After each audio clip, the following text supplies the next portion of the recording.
Hello and welcome to an extremely special and super exciting episode of Dice Friends. I am here with the cast of Alabaster Kingdom. It's our awesome and very good and high quality D&D campaign that just wrapped up that you should go watch if you haven't already, because there might be spoilers, right? I'm just putting it out there. There's probably going to be some spoilers. But anyhow, we're here to do a very special and very cool discussion and Q&A episode. We're going to start off the episode with discussing, Kiss's games style and session 0 stuff and about all the characters and everything. But if you have any burning questions about things that happen in the campaign, now is a fantastic time to start thinking about them and getting ready to ask them when we do questions.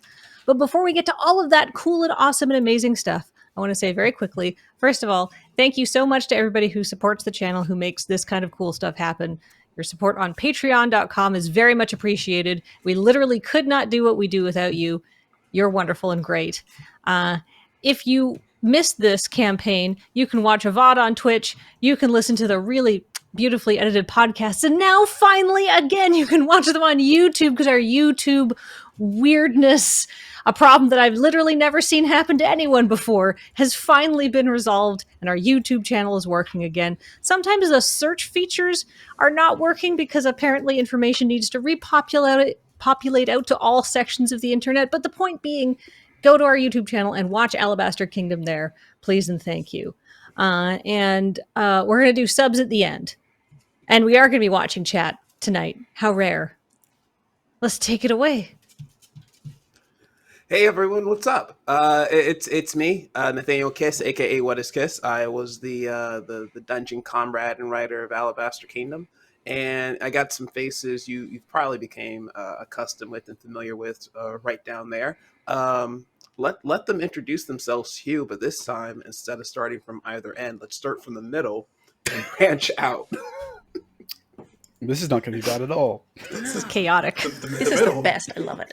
But Kiss, there's 4 of us. Exactly. And since you're speaking first, Laron, go first. Sure, fine, fuck it. Hi, my name's Laron. Laron Reedus. I played Wallace Bullheart. He, him. Who is a Minotaur fighter / draconic sorcerer multiclass. I can say that now with the utmost confidence. And it was so fun. This was incredibly fun. Thank you. My turn, I guess. Hi there, Courtney, pronouns they, them, aka Sparkly Kiss everywhere. I was Barnaby, the world's hottest of the chips, berserker, Leonin, boyfriend bimbo to all, and if I had to describe him as something that you bring to a potluck, he would definitely be a hot dish as well. Oh, are we doing that? Oh, yes. Yes. Fresh baked cookies. How often do I go to a potluck? People, it's a quarantine. Ready to die. See, these are before times side dishes. It could also be a pitch-in, which is the more accurate name, IMO versus potluck, but random casserole, that's Barnaby. Let's move on down the line to Northern Ali. Oh, damn it. Why? I knew this was coming. I wasn't first this time. Still unprepared. Hello, I'm Nordin Ali Kadir. My pronouns are he, him. And I played Kojak, Kojak Satya, pronouns he, they. The Dempir, what was the class we decided? Naked guy? That was the class we decided on? Yeah. Once Uncommoner. Look, they went through a lot. They've been through a lot. If Kojak was a side dish at a potluck, well, he's dead. So, As most dishes are. it's true. Dishes would be, yeah, so something meaty. Kojak is like the salad that someone brings, like the leaf salad. You're not thinking, oh, this is good. No one really that's wants incorrect. it. No. Hold on. But I then, disagree, though. but then you eat like something really like unctuous and fatty, and then suddenly you're craving some greens with a zippy lemon dressing. Maybe some pecans. Courtney! Courtney. And I quit. finally, I'm leaving. we have Chantel B.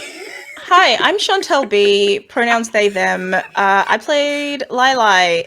Pronouns also they them. The tastiest collard greens you've ever met. Yes. The reason why Kojak could not be the greens, frankly, Salad, because green Kojak salad. needs to be the pork belly Ooh. to Lili's greens. Yes. That's surely. Yes. If that's the case, and I take back, my freshly baked cookies, I'm the oxtail. Oh, thank you. Okay. We are here and we're well fed. Yes. And welcome to our Dice Friends Q&A.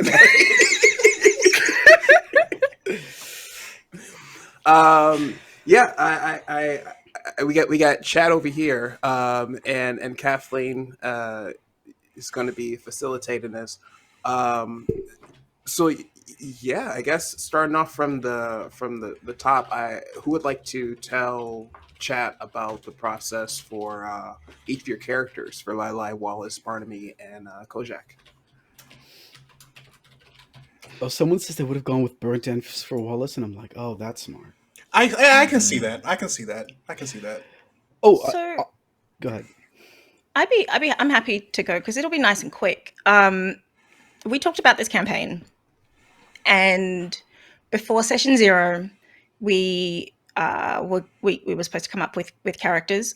I say we were supposed to. It becomes relevant. I generally come up with a new character every time I play a game. Doesn't matter what the game is. I'll just come up with a new character. I just do that. So the fun thing is being told, hey, there is going to be art made of this character, so we need to know what they look like. And me going, it's a changeling. Let's just go neutral everything. That fixes it. It didn't fix it. Spoiler, it didn't fix it. So just very, very quickly, I come up with it on the spot. If someone says something that seems interesting, I find a link to that and I go with it. And I'm improv from start to end. That's it. That's all you get. Oh, I like it. It was really good improv. Yeah. No. Chantel is exceptional at improv. Exceptional. Please. No, I will compliment everyone here. Everyone here. Not even Paul is going to be exempt by the end of this. I'm warning everyone now. I guess it's only fair to go in backward. I took my shirt off, so I'm so sorry. It's funny because it was never my problem back when we were originally recording, but now that it is, I'm going to say, hey, it's my shirt. It's gone every single time. It's only fair to take this backwards, so I'm going to go next. I will say my process is very similar to Chantel's in that I don't do much beforehand. So way back when, I played a game with Kiss, one shot, no big deal. I'm like, oh, the Dampier looks interesting, because it had just come out. And I was like, I want to play one of those lineages. I want to play a Dampier. Let's try it out. Then Kiss is like, hey, so this game is about the Death Chattel curse. And I'm like, oh, well, looks like I'm playing a Dampier again. Because I want to be the dead one. That's the extent of what happened. There was a couple things I knew about Kojak right from the beginning. One, I was going to play with some sort of contradiction in the essence of who he is. So, like the fact that there was Celestial Warlock in the beginning and also an undead Dampier. That was the initial contradiction. And 2, no trousers. That was it. That is all I knew going in. And it worked out pretty well. It worked out. It worked. It worked. Hey, you know what? It out. It out. Here's the thing. I was told this was a single 5-episode series. And so by the end, I was like, okay, everything against the wall. I'm going to do what I want to. I'm not going to care about consequences because I only have to care about consequences for another 1 hour. Of course, it turned out to be 2, but still, it was worth it. It was worth it. If we were told we're coming back for season 2, I'd be like, oh shit, now I'm gonna have to redo this whole thing again because I have no to idea wear what pants now? No, no trousers. It's the one rule. No pants, no underpants, no trousers. We're gonna have a quick scene where Northern Ali is replaced by Don Cheadle right at the beginning. See, I was just gonna go. We just come across an NPC that originally outfitted Kojak, and she's his she's his famous fashion designer, and even before Kojak gets the idea of trousers, I was like, no trousers, No capes. exactly. I believe I'm passing the buck on over to Courtney now. Oh boy. So poor Kiss and everyone else. I think it was just Laurent in that meeting. For this game, I made 4 characters because I wanted to be sure I wasn't taking one else's like thing or thunder. I had all kinds of concepts. I'm looking at it now. If there's anything I've done, I've taken an embarrassing number of notes. Like the character creation doc I have is already 4 pages long. Oopsie poopsie. And I ended up rolling with Barnaby, a character I've never been able to have his story be told. And he is the only one I've had that I've tried playing before. And the reason why I really like Barnaby is because I usually play very analytical characters that take a back seat. They pass all the knowledge checks. They're charismatic, but they're reading books and they're not taking action. They're super careful. And I like the idea of playing someone who is like, I'll do the thing and deal with the consequence later versus trying to avoid every consequence. And Barnaby kind of looks the way that he is as well because I projected a ton of my gender feelings into what my ideal body would look like. So that's kind of what Barnaby is like. That's like my himbo self in my head because gender is dumb. So that's kind of what he is. I tried to make what's like wholesome masculinity was what I was trying to embrace. Mm-hmm. So yeah, that's Barnes in a nutshell. And I've got like 14 pages of notes on his whole backstory and reason to be. Can I ask a follow-up question that's going to be awful? How is it like, how does it feel to have made 4 different characters in the hopes that you wouldn't have to cross streams with someone, to know that 2 of us basically said, fuck it, and did no? That was fine because y'all mentioned just enough of what you wanted to do that I felt comfortable because I had like one druid that was obsessed with mushrooms. Mm-hmm. I had an Aetherborn that was like a sorcerer that everyone we described was like Kirby, just chomping up the world, and was like my cloud dead guy. And when you said dead, I was like, cool, Oz, rip in pieces. Elf guy, rip in pieces. The only other one I had a strong affinity for was going to be a Kenku crow who collected trinkets of her dead companions and just had like lots of shiny things, but that was going to be a more analytical, quiet character. So I was happy. I had a very diverse roundup on my own end. So I felt safe. Call Courtney the one-person party. Session 0 is my favorite session. It's always my favorite. I love making shit. Mm-hmm. That's fair. I guess that leaves me. So kind of similar to Courtney, I also had a couple of character concepts. However, Wallace was originally an NPC, a DM NPC that I had with one of my first games that I ever DM'd for a group of friends of mine.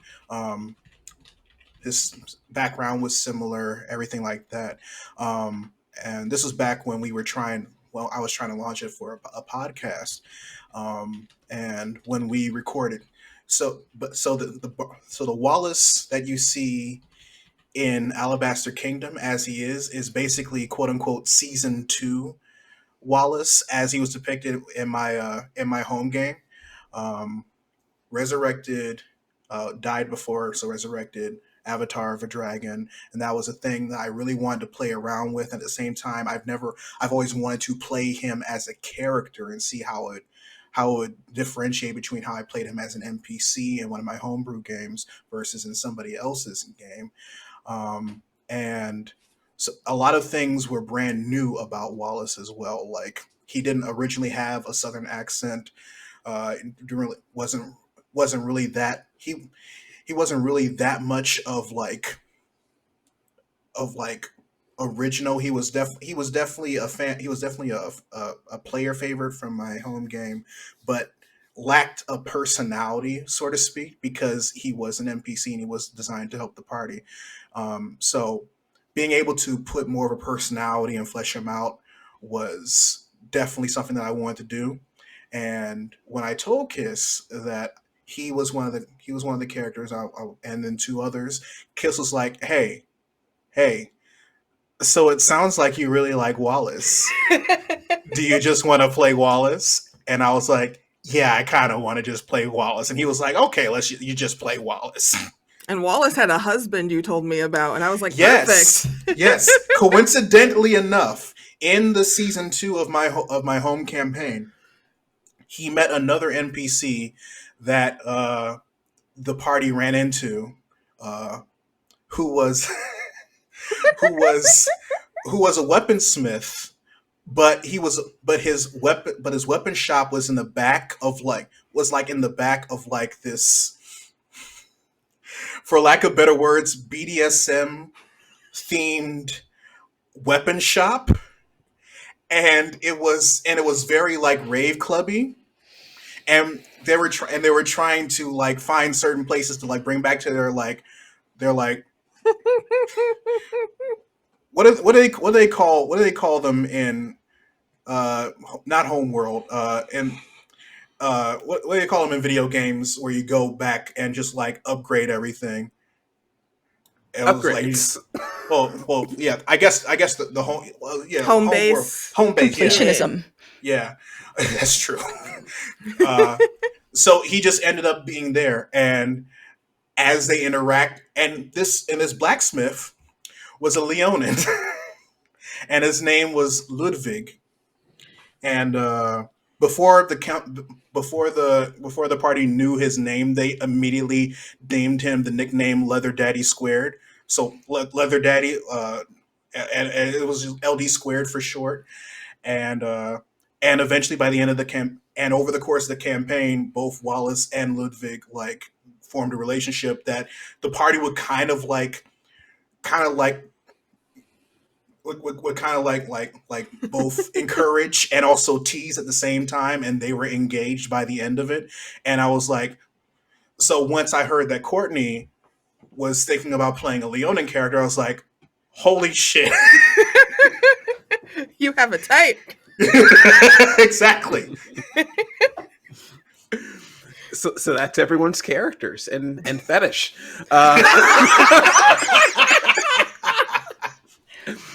Look, it was fine without being said, and we knew it, but we didn't need. Listen, we needed it to was say three. said It was 3.5 / Pathfinder. It was a different time. No, it wasn't.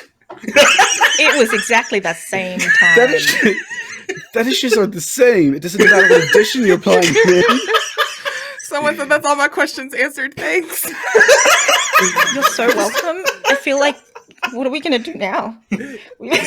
So I had all of these ideas from them, and we sat down and talked about the ideas for their characters during the session 0, which I felt in hindsight going back, for me everything just went super quickly, because I think by this time Kathleen and her boys and I were already in communication for like a few months, and they took a pause to work on something else, and I was just like, I need black and brown people from Twitter that haven't had me blocked yet. So it was just like a very like whirlwind experience for me to get all these pitches, but also just kind of listen out for the joy and the characters that y'all talked about. And I think with the situation with LaRon definitely stands out the most. But I wanted to set a precedent for the folks I was inviting to the table to not worrying about being kind of like polite necessarily when it comes to. I feel there is some extra empathy people put out there even beforehand, where they're already apologizing for their choices before they even present their choices. And I wanted everyone just to play someone fun, someone they feel powerful with, which was a very important part I wanted to keep intact. But also to not let them feel like they were being too restricted. And it was really cool because right before all this kind of came together, Pleasantly Twisted and some folks from D&D Beyond gave me like full access to it. So I was like, here's all the source material, go nuts. And that was a lot of fun. And I hope that translated through to all of y'all for the session 0 as well. Oh, for sure, yeah. Absolutely. One of my favorite bits, when if I specifically speak upon something we did in the session 0, don't worry, it's not going to call anyone out. But you pulled up a big map of a world. And it's a world we were not going to spend much time in. And you're like, okay, which part of the world are you from? What's it like there? Tell me some rumors about it. And for the most part, a lot of it didn't make its way into the game, because that's not what the game was about. But it helped us like both place our feet on the ground and say, oh, this is the base of who we are, but also start developing like comfort within each other and comfort to like basically by doing that, you said, hey, this is my world. Do whatever the fuck you like in it. Okay, bye. And that giving permission, it shouldn't be as needed as it is, but it really was, I think, for most of us. So the whole thing about Kojak's people saying, go up to the top of this mountain, light up a thing, that's because when I selected where I was from, I picked a mountain range. And I said, oh, they built cities in mountains. And then eventually I pulled that part back in to tell that little story to Wallace, which made like for a really cool scene. So like it did have an effect, but I think the biggest effect was making us comfortable with ourselves and with each other. And I think really appreciate it. Yeah. Thank you. I also had a Pinterest board for my character. I was going to share it with you guys, but that felt like it was a little too much. Tiana got the full of it, though. Okay. No, there's no such thing as too much in this house.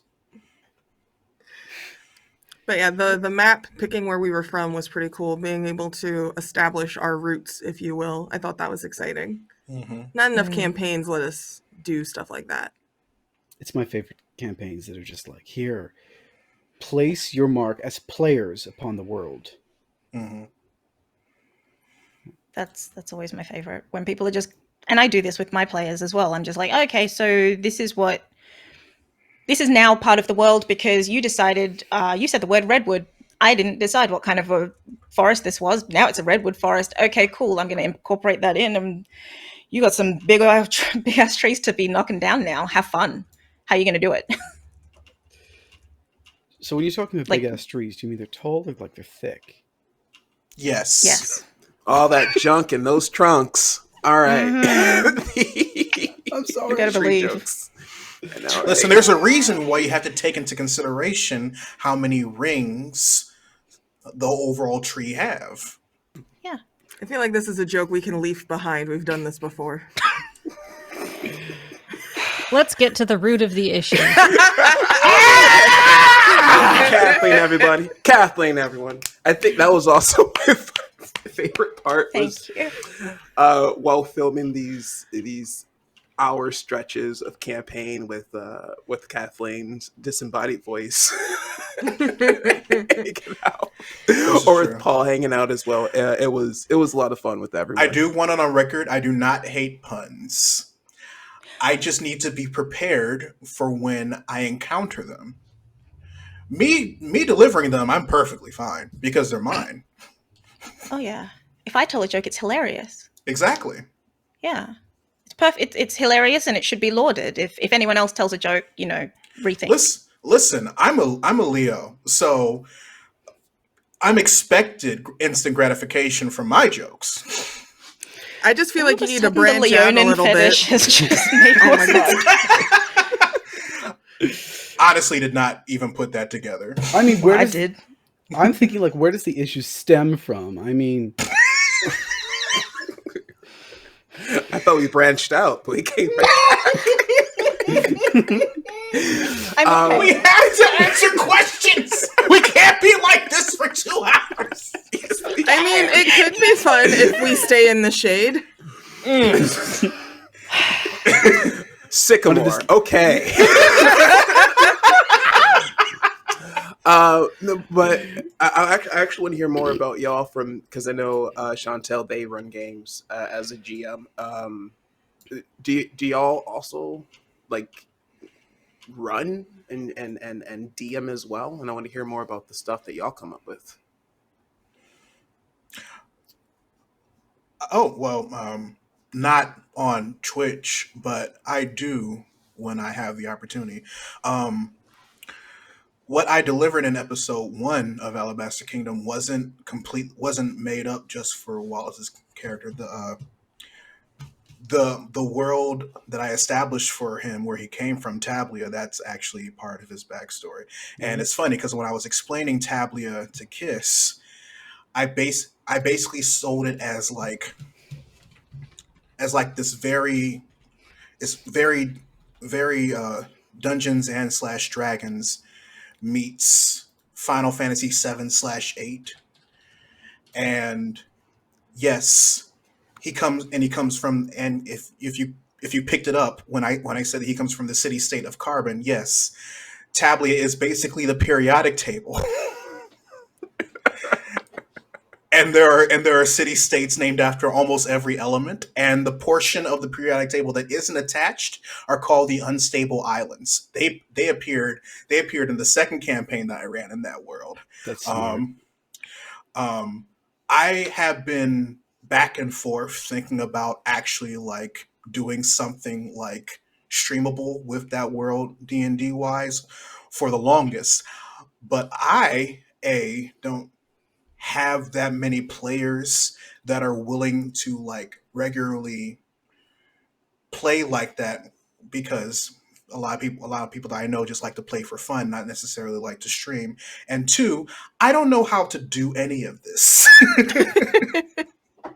but yeah, 3.5 / Pathfinder was my introduction to tabletop RPGs like this. Because of like how much there was available. Played a little bit of 4th edition.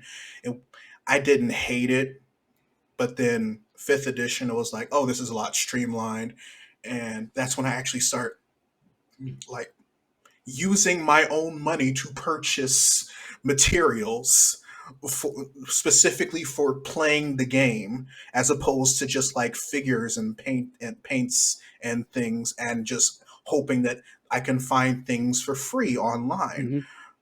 Mhm. Nice And Craigslist. this is true.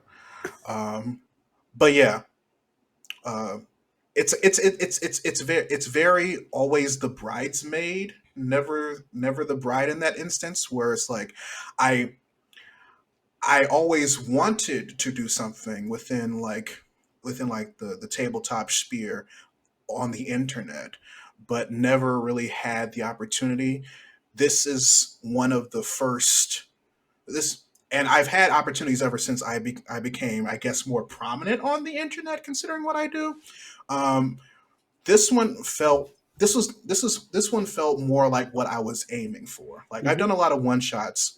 I've done a lot of one shots for other streaming platforms and everything like that. But I always this is the closest I've ever come to like uh, a full-fledged being a part of something like vast. And one of these days, I might actually like do something with the world I established. Once I learn how to do things, once I get people who don't mind being streamed, or I find people who are interested, or I learn what the fuck to do. But yeah, Yeah. I do run games, and funnily enough, the game that I'm running at the moment is the second season, because I also stream it. both things I learned at the same time.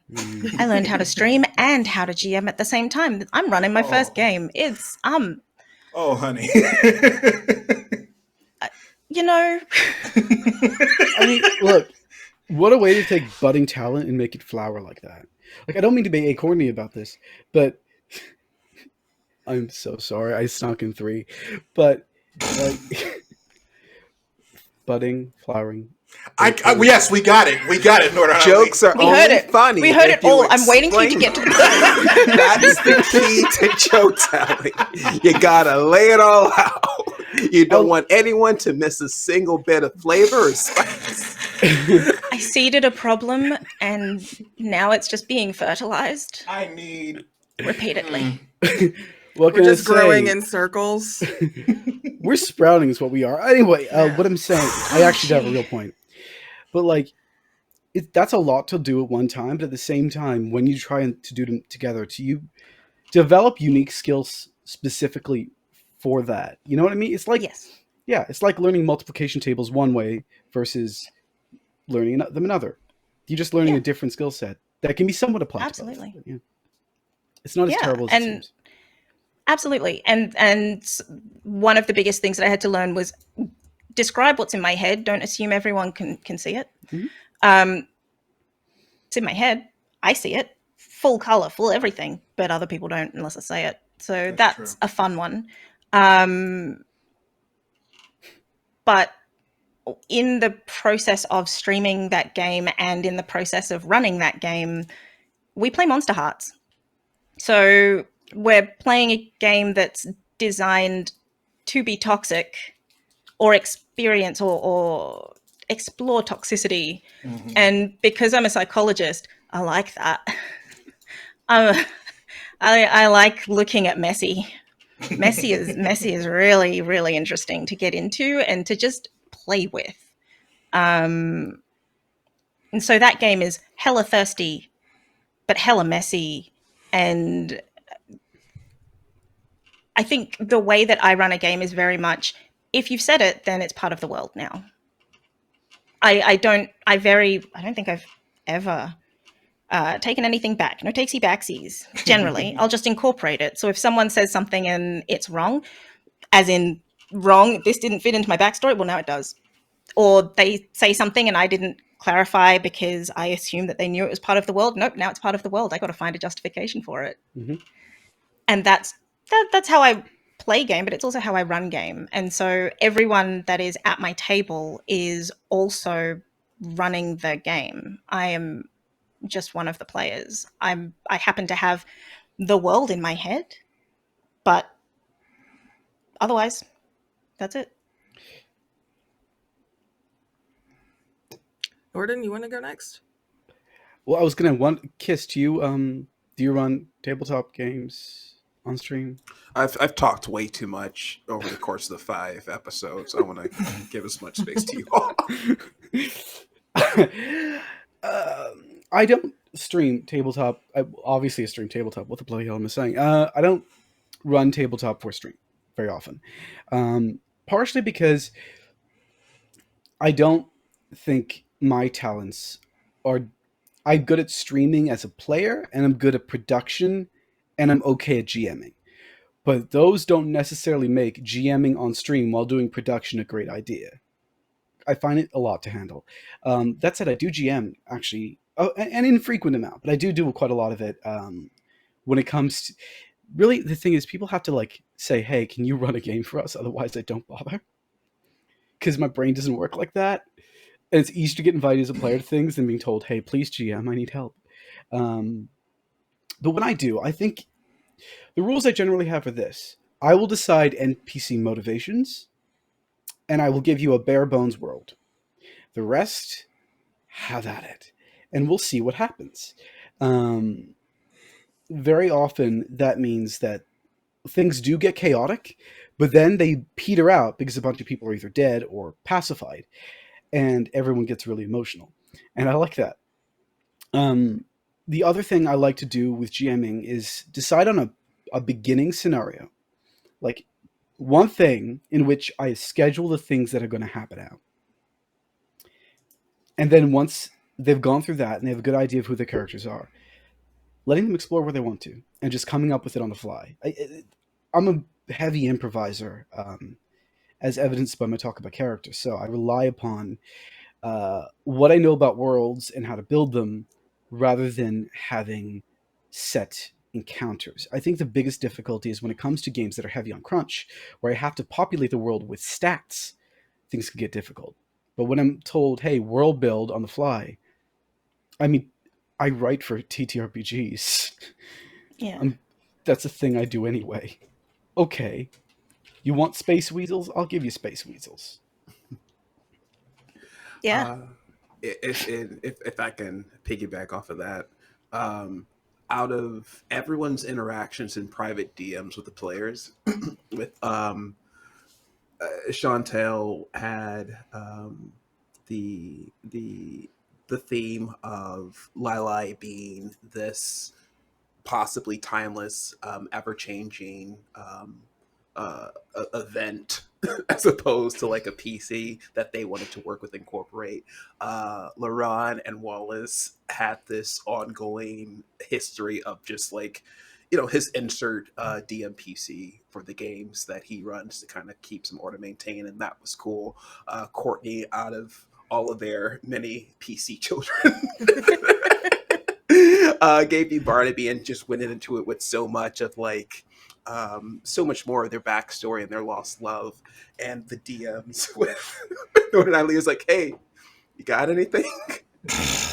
Hey, and then until like the night of, like, oh, I have nothing for Norton. It's like, I have a monologue. I have so many things. Like, where is this coming from? It was great. And it was just like one of those things where I've spent so much of like my forefront initially looking for like improvisers originally. And then I didn't get as many as I expected. And it turns out, oh, Northern Lee was just sitting on a treasure trove of just like yes ands and all the best like offers, layups, and everything that made like a really cool improv partner. And in addition to that, once you put your shirt back on, being very contradictory in methods and styles, which after a long time of just living alone and on top of just like the isolation of COVID, working with someone who has a very conflicting art style, and the art style mind of being like, oh yeah, information is good, all the information, any information is shared, assume everyone knows it, and the approach of there's nothing there until it's there, and I was like, oh, I love this is great, this is keeping me on my toes. That's all. Hub world. That's what it's called. It's called a hub world. Listen, I hate that my brain works like this. It's a good brain, my friend. It's a grand brain. Do you want to talk about? I hate to take this away from Courtney, but do you want to talk about the one moment that was super improvised that you like messaged me two nights before recording, and then I was like, yes, I want to go into that. I want to hear from Courtney first, but yes. Yeah. So the question was like, how do I DM and if I've DM'd? So this was my first time playing it with like an audience and as like a performer and streaming. So that was new. But most of the people in my personal life who really want to try out D&D are really afraid of getting it wrong, because the way they were introduced was like watching the kids in Stranger Things play it, watching other big names play various role-playing games. So my way of, instead of DMing D&D, Pathfinder, Starfinder, whatever big book they see, because the books scare them, I would inject storylines into party games that were already accessible, like Werewolf and Mafia. Like, what if we're on a ship and instead of werewolves, one of you is a secret siren? And I would give people identities to go with, like being the doctor, the hunter, whatever particular role. And so that helps people get into a character mindset so that they are bold enough to play D&D. Or I would be like, hey, we want to tell stories. Let's do like a forum role play or in the DMs, because people are really afraid of telling bad stories. At least in the people I know. So, like, I live in very close physical proximity where Gen Con takes place. Werewolf is an incredibly popular game there, and I would always run those games in a way where it was more than just close your eyes, pat your legs, someone is murdered. It was like I would try and paint a scene. So that's what I try to do, and I would like to run a D&D game, but I also don't give a shit about the rules myself. So I don't want to be the person that's like, well, if you turn the page 86, I don't memorize that. I like the theater of the mind and loose base. I don't want people to be stressed out about painting minis and making maps because I don't care about that. For me, it's cool and it's neat, but I ain't got that kind of time nor the space. So I wish I had the time and the space and the money. Yeah, I just like doing decks of cards and turning that into werewolf and just being all like, all right, now we're on a ship and it's a flesh-eating disease. And then Among Us happened and I was like, damn, see, you guys love that stuff. But yeah, that's my DM style. It's more trying to make party games into narratives. I own so many players' handbooks. How many times have I read them? Good question. I specifically only got this to get 1 feat. To have access to 1 feat. Not even 1 foot. That's the problem, really. Isn't it? Like, it's just incorrect grammar. It is. I just view the handbooks as like a springboard. Like the rest, you can just kind of figure it out.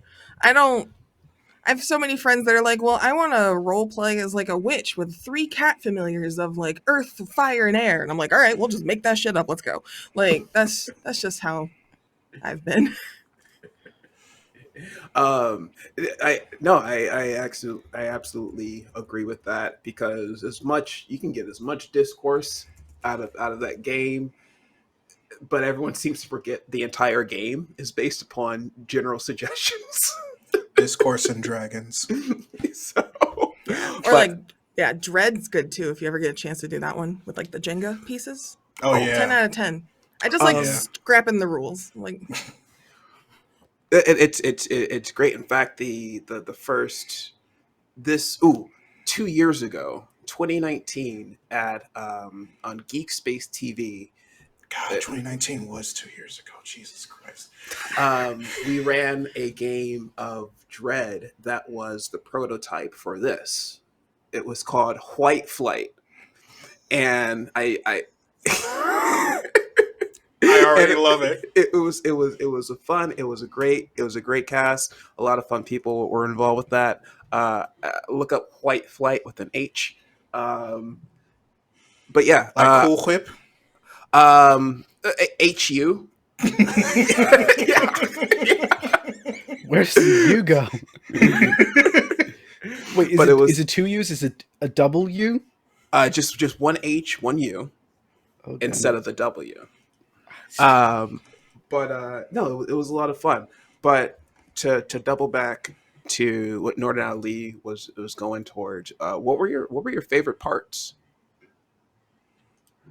And if you have one right now, you can share it, and we can come back to each and every person, and it's for everyone's favorite parts. But while we're thinking about that, did anyone figure out what the 5th secret code was? Kathleen, did anyone hit you up with the fifth code?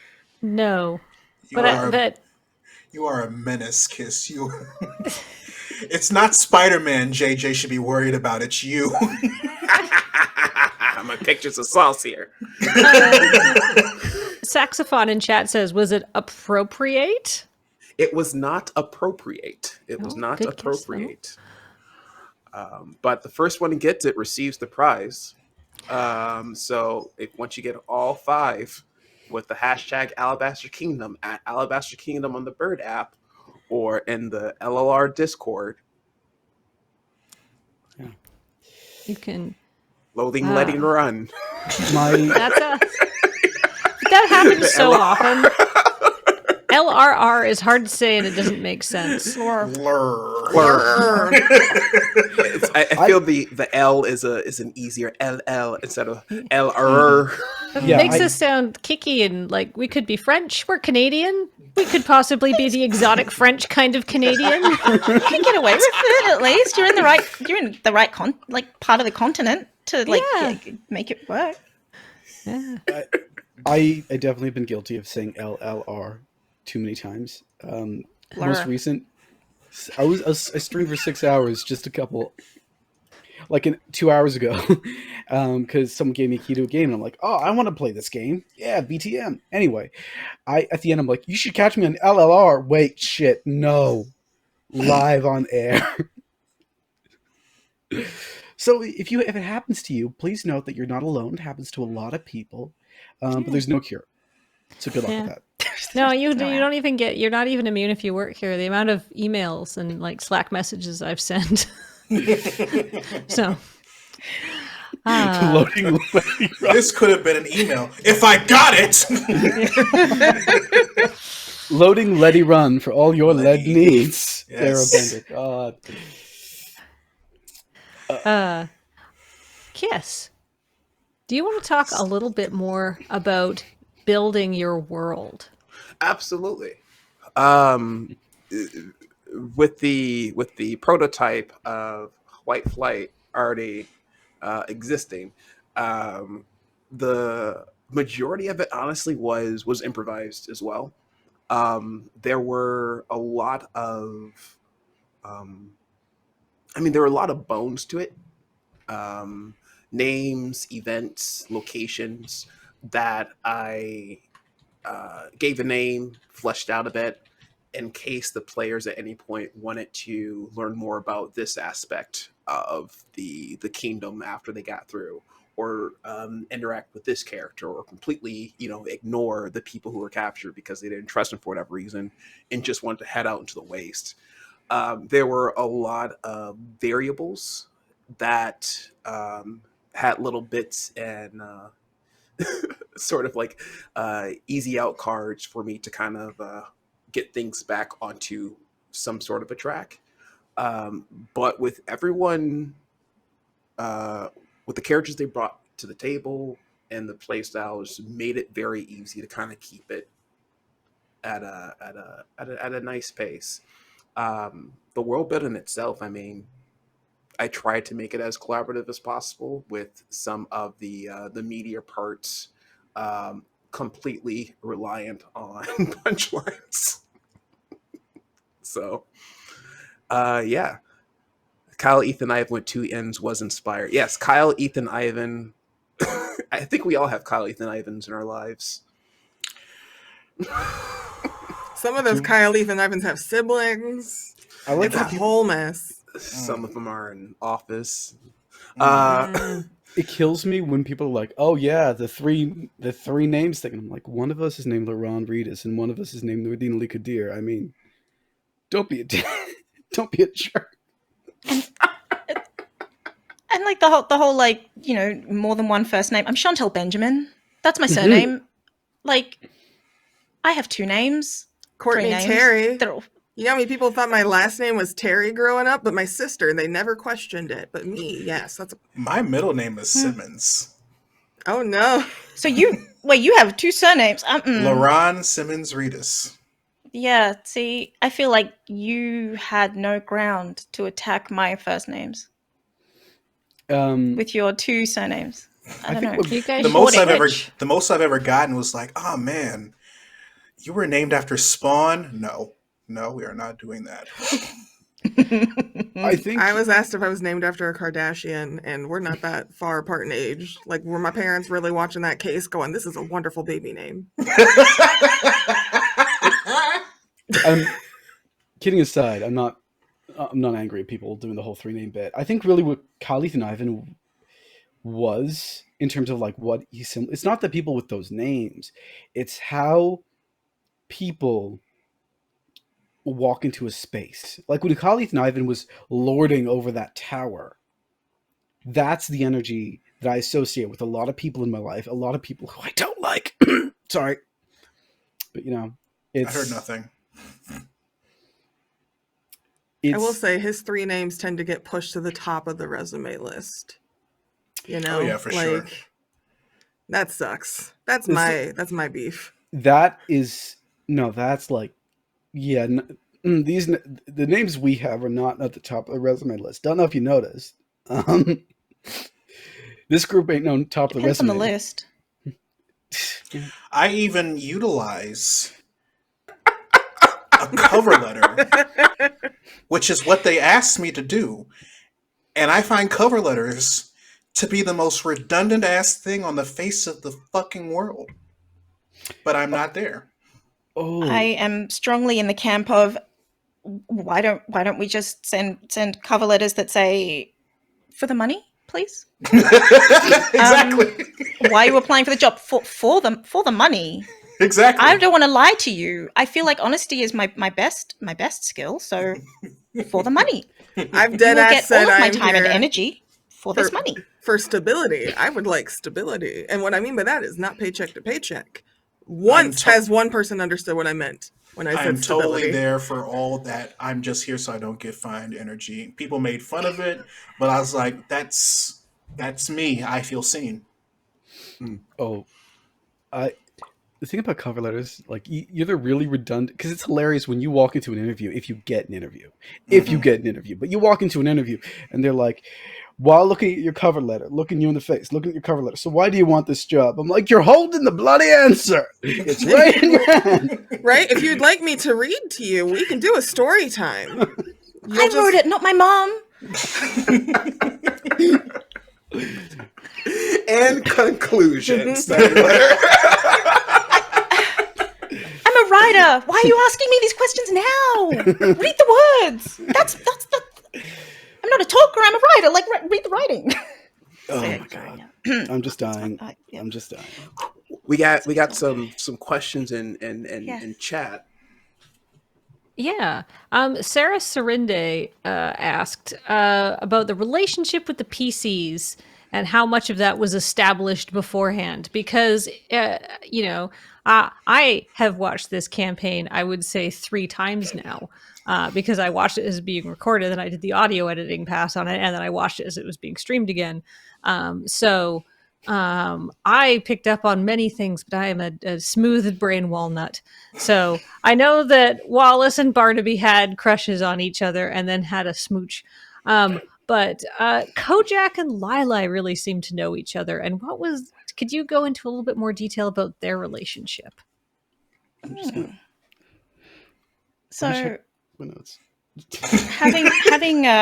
having very, very carefully managed to avoid coming up with a very specific character, in discussion about Lili, one of the things that I had decided was that Lili is essentially a memory in a bottle. It's just a letter on a bottle, letter in a bottle thrown out to sea. Lili does not remember much of anything because of the curse, but they turn into or will become or transform into very specific people. And those very specific people are members of their former party. And so they don't remember anything because they don't remember anything. But Kojak, who is not dead, was a member of their former party. And so the relationship that they had with Kojak was technically not there for Lili at the beginning. Mm-hmm. And then it was all of it. Yeah, I mean, so like Chantal came up with a list of party members, and Kojak got added to that list, and that's roughly like the only part of that relationship was that we were once party members, then one of us technically died. That was it. Do you mind if I actually read out one thing that we said to each other? Yeah, go for it. we should probably talk backstory a little bit when you get the moment. If there's anything you settled on that Lila would know without knowing, if it makes sense. My response, honestly, I've little to nothing settled, which is the problem. And Chantel's response, sounds good. Me too. Improv forever then.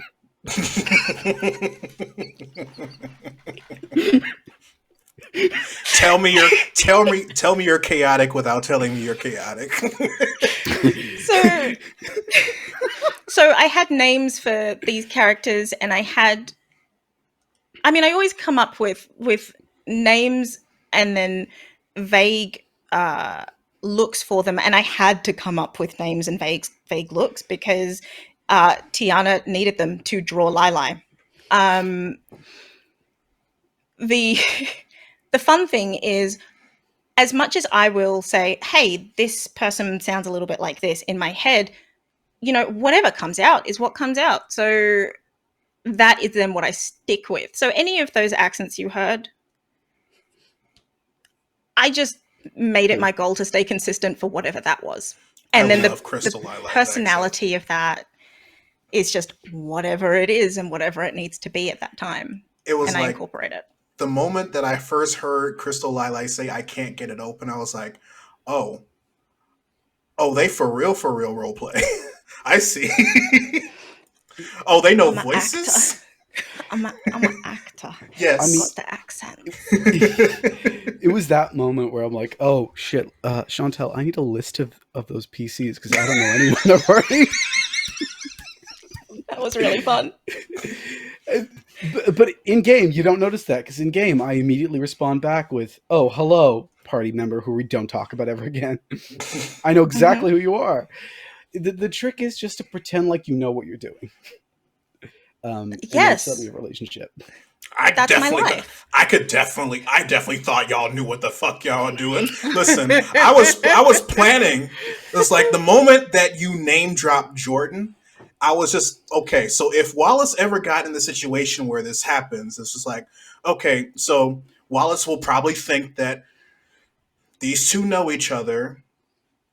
Kojak probably has nicknames for Lili for whenever they change into different people and have different voices because he has a -1 on wisdom and intelligence, which is pretty...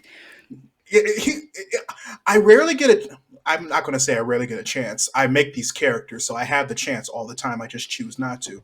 But when I choose to have the chance to play characters that play more into comedy because of like stats, because of stats and everything, like I have smarky characters. I have smart ass characters. I rarely have think about making characters that utilize like negative stats as like an impact, and seeing, so I was just ready to just like jump in and just be like how The Rock used to be in WWE and just amplify somebody else up via comedy. Like that, I was prepared. So seeing that play out, I was like, okay, make note. If I ever have a situation, I'm just going to help them enhance this. Done. All right. Wait to jump in. And that's the thing, right? Like, as much as I improv, the thing that I do after the fact is backfill. If this character said this, why would they say that? Okay, cool. So the next time this comes up, that is now the reasoning for this. And then it all just keeps sort of braiding upside down. Yeah, as we continued on, we were like building in the past bits of the relationship to me. So I learned through talking to Chantel that Kojak had a completely different power set before his death than after their death. And I learned that through talking with John. I didn't know that before. But then it was like, okay, backfill. That's very cool. Now, we touched on it briefly. And then somebody in chat described it. Milady Dark said, a himbo relationship is a brave endeavor. Do you, Courtney and Laurent, do you want to tell us a little bit about how you sort of worked on that relationship, what the process for approaching one another was to sort of figure that out? Man. Well, first of all, I asked Courtney if they were okay with it, because I love player-to-player romances. I love when players break up. I had a whole campaign where my character dipped because he got dumped. and we had to make up somebody last minute for me to be. It was great. So we talked about it in terms of comfort, and we didn't want to accidentally do the bury our gaze trope, because I Right. wasn't comfortable at the time with being all like, Barnaby is an extension of my gender expression. And then Laron and I had a very nice heart to heart about it Mhm. and fleshed out a lot of stuff and made sure that it was consensual. And then I leaned into him just Barnaby discovering queer identity and having it be something that he didn't realize, that he was Yeah. like, yeah, it was nice. It was nice. Wallace is a hopeless romantic, and he's a shy boy. It's literally in his character. I was like, I like I stated both in chat, and I did my best to try and express it in the game. It's like he's very cautious, but at the same time, he also he also goes into full protection mode when it's somebody that he truly deeply cares about. And I try to incorporate that into his character with how whenever Barnaby got triggered with the blue light, whenever something was upsetting him, things like that. But I also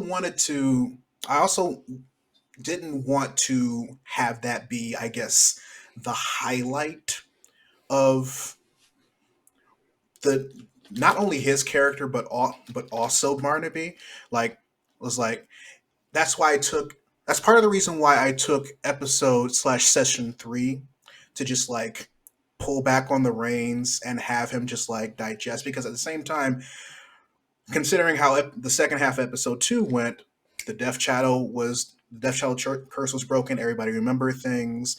Barnaby remembered Amada. And I was like, that's the perfect opportunity to actually like take some time and like have Barnaby be Barnaby and not just have Barnaby be like one half of like this planned romance. And at the same time, just have Wallace just like really like think about the situation. I was like, okay, he remembers his ex. Where does that leave me? Should I try and keep doing this? We're in another world again. Why does this keep happening? Why do I constantly have these things to worry about? And that so that whole like that the majority of that session was basically like me allowing Courtney to just like play with Barnaby as to establish him, as opposed to just like being that one half of Wallaby, as opposed. And I feel, and it also allowed us the opportunity to like do other relationships as well. But at the same time, we really enjoy like the romantic tension. It was like I think it was session 2. We were meeting up, and I just joined in, and Courtney was already there, and we saw each other, and we just started smiling and giggling, and we just burst out laughing. We were like the two full moon faces that look at each other when you open up your emojis. We were just like, ooh, ooh, ooh. And then the other thing I loved was Kiss had us write what our levels 1 through 5 looked like to get to that point, and we wove together our world where like Barnaby was a gladiator in the city and performing. Wallace was like, I'm in this city and don't know what to do. I guess I'll go to these shows. And you kept going and stood out. And, you get the wink and the nod from the performer. And so we kind of made that connect. And I thought that was kind of fun. That's why Barnaby kept saying you were his biggest fan. Yeah. So I thought that was charming. Oh. Yeah, one of these days I'll release all of this writing because it's a lot. It's also funny because it's like I also use that pullback as an opportunity to give Wallace a reason to actually properly develop. It's like, is he doing all this? It's like, and that's why I'm very thankful that Noor and Ali had Kojak have that talk with Wallace, which was I felt was very much needed. It had him think, it was like, okay, yes, all these he keeps falling within like an isekai inception, for sort of speak, and he's tired of it and it's starting to affect people that he cares about. But how does he feel? versus how he sees the people that he cares about being affected by it.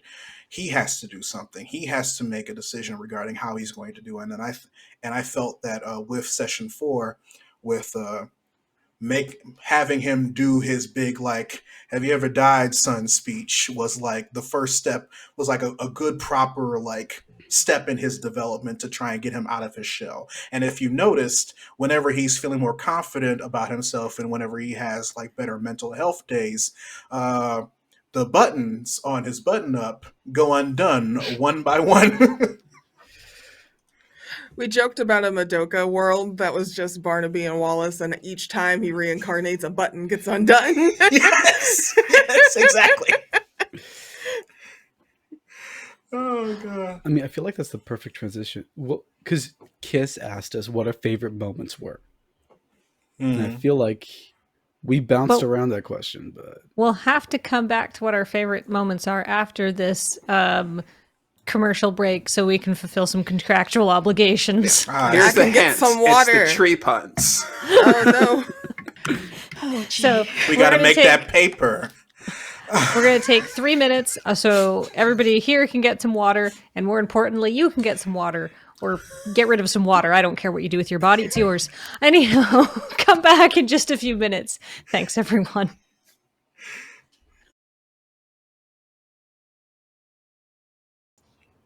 Hello and welcome back to the very special Q&A session, following up with the completion of Alabaster Kingdom. If you have not seen Alabaster Kingdom, there's a lot of spoilers here. Like, this is not a good time to come in, honestly. But good news, you can watch it all on our gloriously now functional again YouTube channel or VODs here on Twitch, or you can listen to the smooth and beautiful podcast version and fill your ears with handcrafted podcasts. Anyhow, Put our but hands now, right in your ears. get the finger right up in there. I plugged in this microphone myself. These babies. But right now, we are talking about people's favorite parts of the campaign. Kiss, did you have a favorite part? I sure did. I actually had a lot that ties in with the question that was asked earlier about the the formation of the campaign, and I think my favorite part was getting to each punchline. There were so many. Like, if y'all decided to leave, you would have got to see all the other places outside the Alabaster Kingdom. I told you about Liechtenstein, but there is also Cisylvania. There's the Turf Islands. There was an entire expanded world that y'all could have touched on. But, Listen, all that means is that we just need to get approved for season 2, and then We have can more go there. content. There's Yeah. so much juicy content. yeah, Dimension 20. So Orion, I know you're angry that I took your spot, but please. Ryan, please. there's been that was honestly like my own self joy, but honestly just what everyone kind of put together and offered, and all of episode 5, going back and listening to it multiple times. There was a part where I think going into it, just letting the players take as much control with like crafting their ending as possible, and the way that they went about it was just a definitely kind of like, I was just as sort of surprised and unsure as I felt like the audience was. Wow, watching it live. And that was like, even post after the campaign made it that much more significant. And I really enjoyed that. So kudos to all of y'all. Thank you. It's funny because I feel like that is my favorite part as well, is getting to that point and all of us going, hang on, this is a new beat. We just hit this is a new beat. What are we going to do? We need to stop. So what do we do with this? And then all of us going, yeah, but this is kind of what the characters need. Like, these are all the things we as players can just be like, from a narrative standpoint and from the character development standpoint and from all of those things, this is what they need. And I enjoy, it's kind of annoying because audience don't hear that, but the conversations that happen behind the scenes are also part of the role play. And I love that. Possibly not more than the moments in it are amazing, but as well as, equally as. Mine's not as deep, but my two favorites. One, I loved whenever Kiss would smile real big and like get in the bottom of the frame and just be like, just I knew shit was gonna hit the fan when Kiss was like, let me retreat into goblin mode, and then I knew it was going to be a good time. Something bad would happen, and I had that reminded me often that this was a horror campaign. Because I have a tough time with deep, dark, scary horror, and we kept it lighthearted enough that the horror theme still came through, but it wasn't overbearing or suffocating in any capacity. And I do like how it wasn't ever like a jump scare, because like I said, Kiss lurks is great. And then a selfish favorite moment was just anytime Barnaby had an absurd amount of luck. Yes. Just like hitting a beam of light and that working and using a gravity hammer. Licking poison. Jesus. Having a boyfriend. My favorites. The licking the poison though, that was one of those things where I wanted to let y'all know, like, hey, there are going to be consequences. It's an easy puzzle. One of y'all can't breathe. You can go over there and undo the thing. Just don't get the poison because of the effect. But if that effect would have lasted throughout the rest of that campaign and all those other encounters, I know it's fun. But yeah, awesome job, Courtney. I would have to say my favorite was just the prison breakout scene. And you might be asking, well, Laurent, which part of it? You talking about when you scared some guards and fought some whites? Or maybe when Chantel as Lili just was just playing Hitman, the video game? And my answer is yes. Yep.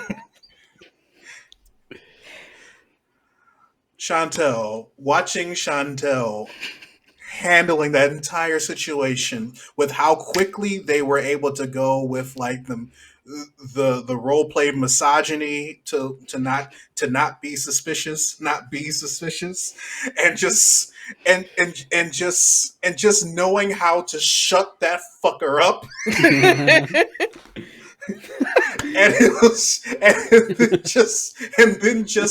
and then just leave, and then just find a way to just like get out of that situation. It was like Kiss set this up to be such one of the most drama-induced, heart-pounding cliffhangers, and then Chantel, and then Lili just said, what are problems? I can't. Bye. And I was done. And I was like, it is not allowed for them to be so good at this. No. It is allowed. It is encouraged. I've gotten to play with Chantel before. Every single time, I'm like, oh my god, the way this person makes decisions for their characters is just, hit me in the heart. Why don't you? Just watching that was great.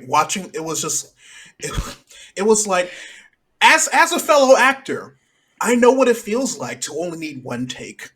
That feels fucking amazing. It feels fucking insane. Like, holy shit, are you sure you don't want another one? Mate? Like, I'm still good. I can do this at least 5 more times. Nope, that was perfect.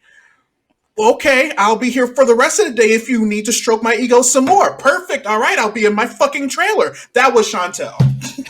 Single shot Chantel. Oh no. Yes! The alliteration and everything, yes. LaRon, never come up and work with me because I'll be like, that was wonderful, but could we do it again just in case? Listen, if you say that, I'll feel better about myself. Okay, Oh. That's safety. That's comfort. I need to be humble. Yeah. I need to be humble. It's not to humble you. It's just like, what if something goes wrong? No, that's What if fair. me- That's what if absolutely fair. a You always need a microscopic... backup. Yeah. What if somebody was making a silly face in the background and I didn't notice? Oh, you can just edit it out like Disney does with The Mandalorian. Oh, I'm not that talented. After the entire audience of the show catches it. I'm just y'all remember that coffee cup in Game of Thrones and how Twitter went off on it? Just off. Remember when that was like a news day? I miss when news And then they did cycles it were again more with the empty. water bottle during the finale. I love those slow news days though. Mhm. Like those are a treat. Yeah. All 3 years ago. Exactly. Yeah. I It was in feels my like a 20s then. That was I- a decade ago as far as I'm concerned. I keep seeing coming soon, coming in 2022, thinking that it's a while from now, but not realizing it's actually like a month and some change from now. Yep. I saw someone who was like, the pandemic is not taking the last 2 years of my 20s. I'm still 28. And I went, you know what? I think everybody should get a do-over. Oh hell yeah. Back to 29 I I forgot. go. Right? I forgot I turned 32. So this year's my 32nd birthday.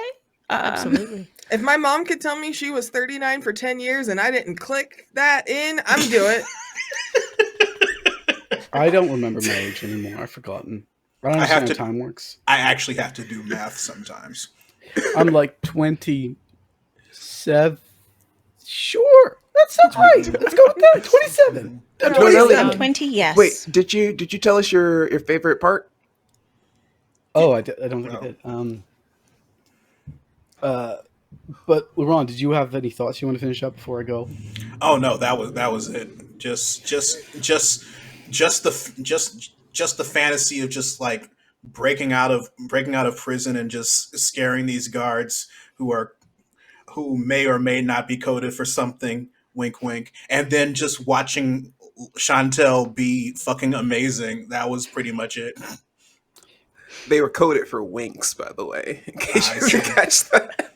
Yes. Yeah, so subtle. Can I weigh in with one of my favorite parts of the campaign? Yes. Yes. All right. So my favorite parts included laughing my ass off silently on mute when you guys met Rebecca Massage Blanc. I thought that was very funny. I was dying. But also when you got a natural 20 to bag her with your dress, I was like, the dice are here for us. That was very good. That was just only in episode 5, though. There's other parts, but anyhow, I thought that was really excellent. One of my But friends moving- really loves Ralph with 2 F's and wants him to come back. Ralph with 2 F's. Ralph with 2 F was so funny. The leader of the boards.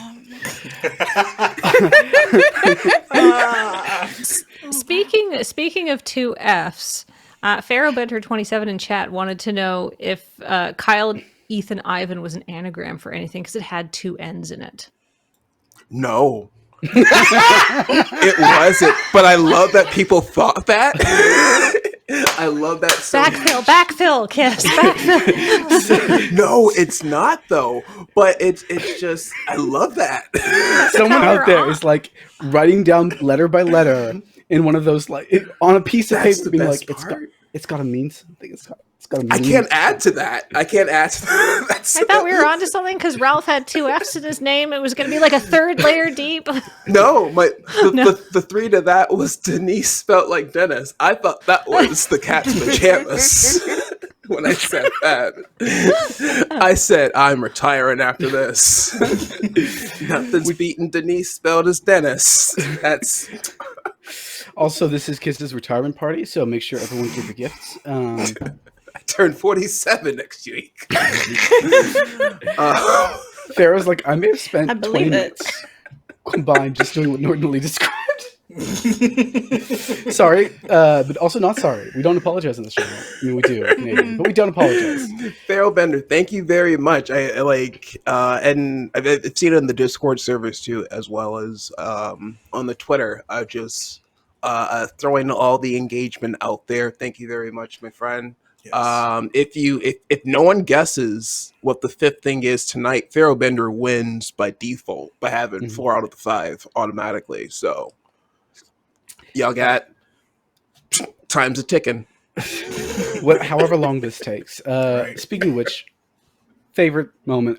Kathleen stole mine. I was gonna be like, do I be selfish and talk about my favorite moment of Kojak, or do I be like magnanimous and talk about my favorite moment with other characters? But no, like having, oh yeah, you get to bag Rebecca with your kilt with a natural 20 is something I'm going to remember for as long as I bloody live.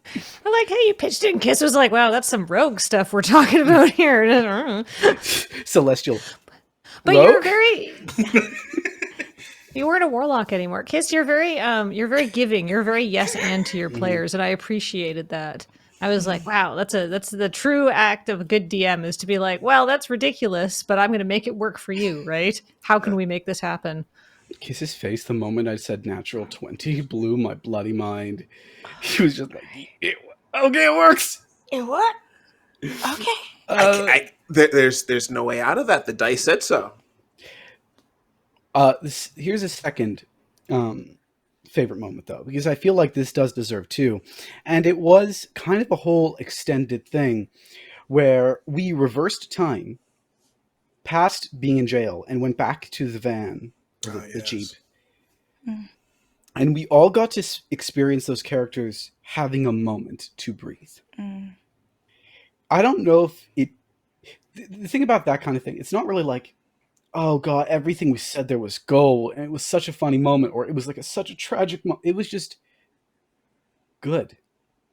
Like things, it's like the backfill that Chantal mentioned just before. That part is essentially, it's not the moment that makes you win an Oscar, but it's the moment why that moment you can win an Oscar can exist. Yes. You know, that's the moment I love the most, and I love seeing individually how each character reacted to that situation. And I loved like every moment of Wallaby's not real conversation. Oh my god, that was That was a god tier DM move. It's like, we already said this is sort of like contradictory, so do you want this to happen, or is this going to happen in your head? And I was like, oh, I was what prepared. a galaxy brain. I was prepared for that, and for that to be an option. But at the same time, I felt like if this has to happen, because it will hurt more, and it'll be a lot more meaningful, and it will contribute to not only allow Courtney to reveal some information about Barnaby, but also allow Wallace to actually develop. Like, if this is because I've had those moments plenty of times where I had the opportunity to tell somebody something, I missed my opportunity, and one day I'm just sitting on the couch, I'm just playing what I would have said in my head, and I just get not necessarily depressed, but I just feel like, fuck. And I know that feeling, and because this is Wallace, and because I've designed him to be like this soft bull boy at heart, he would definitely have done that.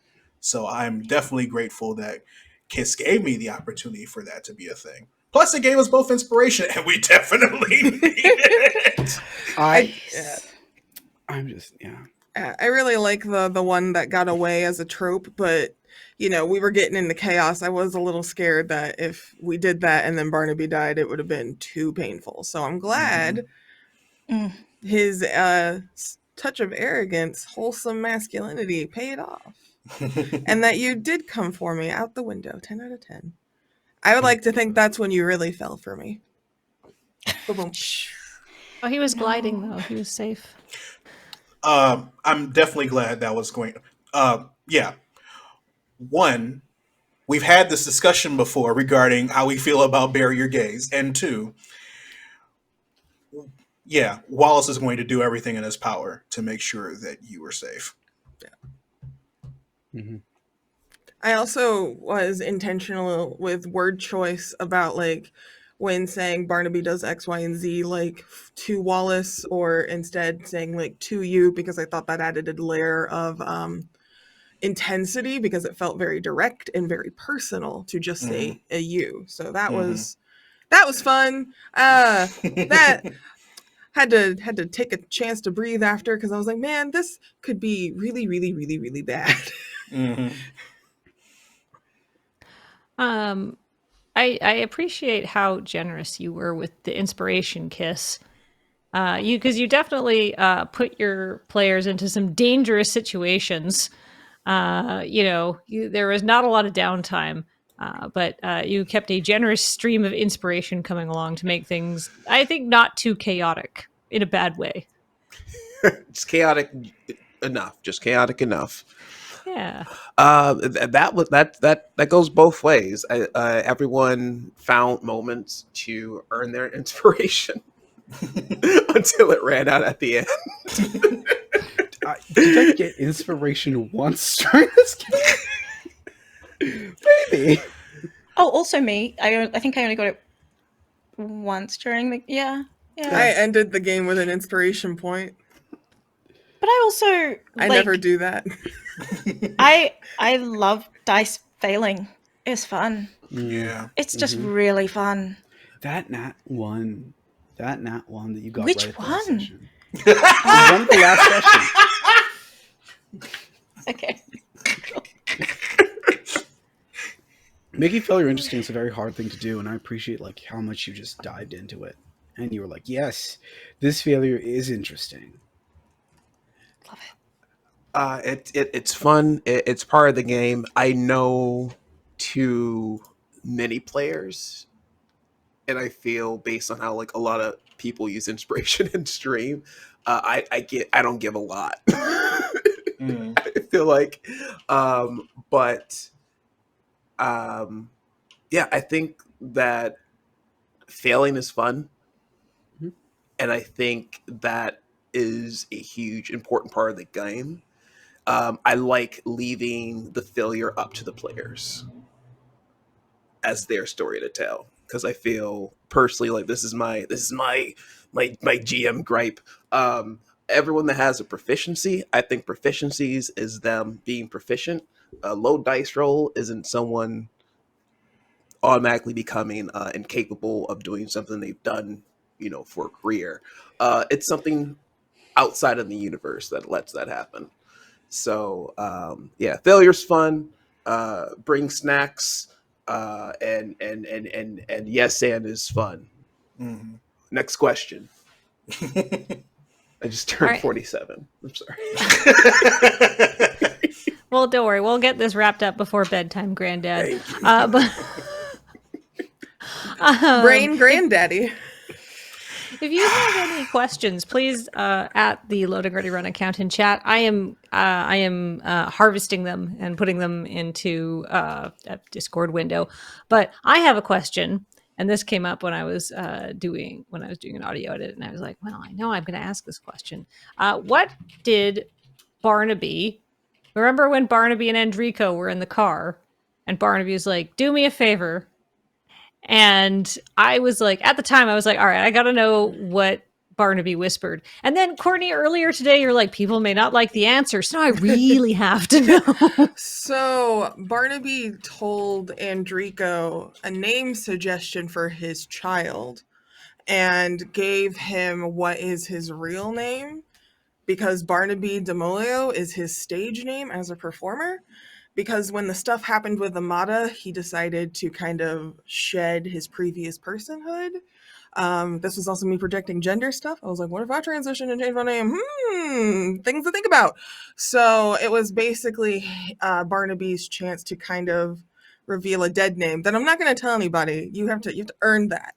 But that's what he did, and Enrico was like kind of impressed by it. So it was a surprise secret identity reveal. Cool. Yeah. That's awesome. On a slightly different note, does everyone have a Spotify playlist for their characters, and what would be on it? Lots of K-pop on Barnaby's. That's So I think actually it had us do something similar to this. After getting a feel of how I want to play Wallace, so this is what I came up with. Shut off there for a second. For Wallace through tiers of emotion, like TIERS. So his main like get music, the song that me go to for that is like "The Distance" by Cake. When he's like in the midst of battle, or is like when he's driven, Maniac from Flashdance is playing. When he first gets a crush, so this is probably what played. So for example, so when the crush for Barnaby initially bloomed, "Is This Love" by Whitesnake was playing in his head, and then there's a song that on the soundtrack of The Gatsby, I think it's called Green Light, because Craig Armstrong is one of my favorite like composers recently, and I feel like that song really gets like was when he's like head over / crazy about somebody and just wants to express how he feels. Like that was a song that was playing when I did the I Never Want to Forget You vlog, and because it definitely gives off that hopeless romantic energy / I'm here's my heart, you will feel to it. So that's his playlist. Excellent. Sorry we had a bit of technical issues there. No, it's just an auto tune. Oh. We got most of that, but if you had any questions about anything, please ask in chat, and I'll re-get it out. Or I'll ask LaRon again. Re-get it out of him. That's terrible. Yes. Extract the knowledge by any means. I'll ask you politely a second time. Okay. LaRon, how do you feel about probes? Just a thought. Just a thought. That's a joke. Please don't. Norden Ali, do you have any Spotify bands? Do you have a Spotify playlist you'd put together for your character? This is one of those moments where I'm like, I feel like lying. You know what? Kojak doesn't have music because Kojak is dead and thus has lost the pleasure. No, I just don't. I don't think like that, so I never have. That's fair. That's a reasonable answer. Here's the thing, though. If y'all have some songs for Kojak, hit me up, and I'll be curious to see what y'all come up with. Close Off. Dead Inside. There it is. The world is a vampire. So if you're not one of these fools, I'm too sexy for my shirt. Great. Yes, Tiana, yes. The thing about their shirt is that the thing touched him and turned it into leaves. Okay, that was not his fault. Yeah, it comes out like very it wasn't reasonably. going to happen anyway. Yeah. I got nothing. Chantal, dear God, please. I want to leave you in that. Yes, and until. You can sit there. I think I've killed Kiss.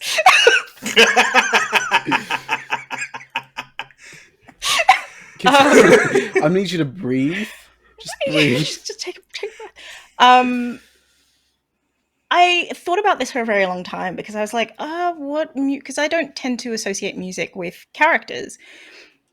But I think Lili would be like a compendium of soundtracks from movies. So like Hans Zimmer, Alan Menken would just randomly turn up. I don't know. What's his name? What's his name? Hang on, I was looking it up. What's the movie? Danny Elfman. Danny Elfman, yes. Also, yes. But What's the movie? I could probably help. Machine Gun James Kelly. Newton Howard as well Oh yeah. would just be in there. It's just in there. It's just a mix of soundtrack to life.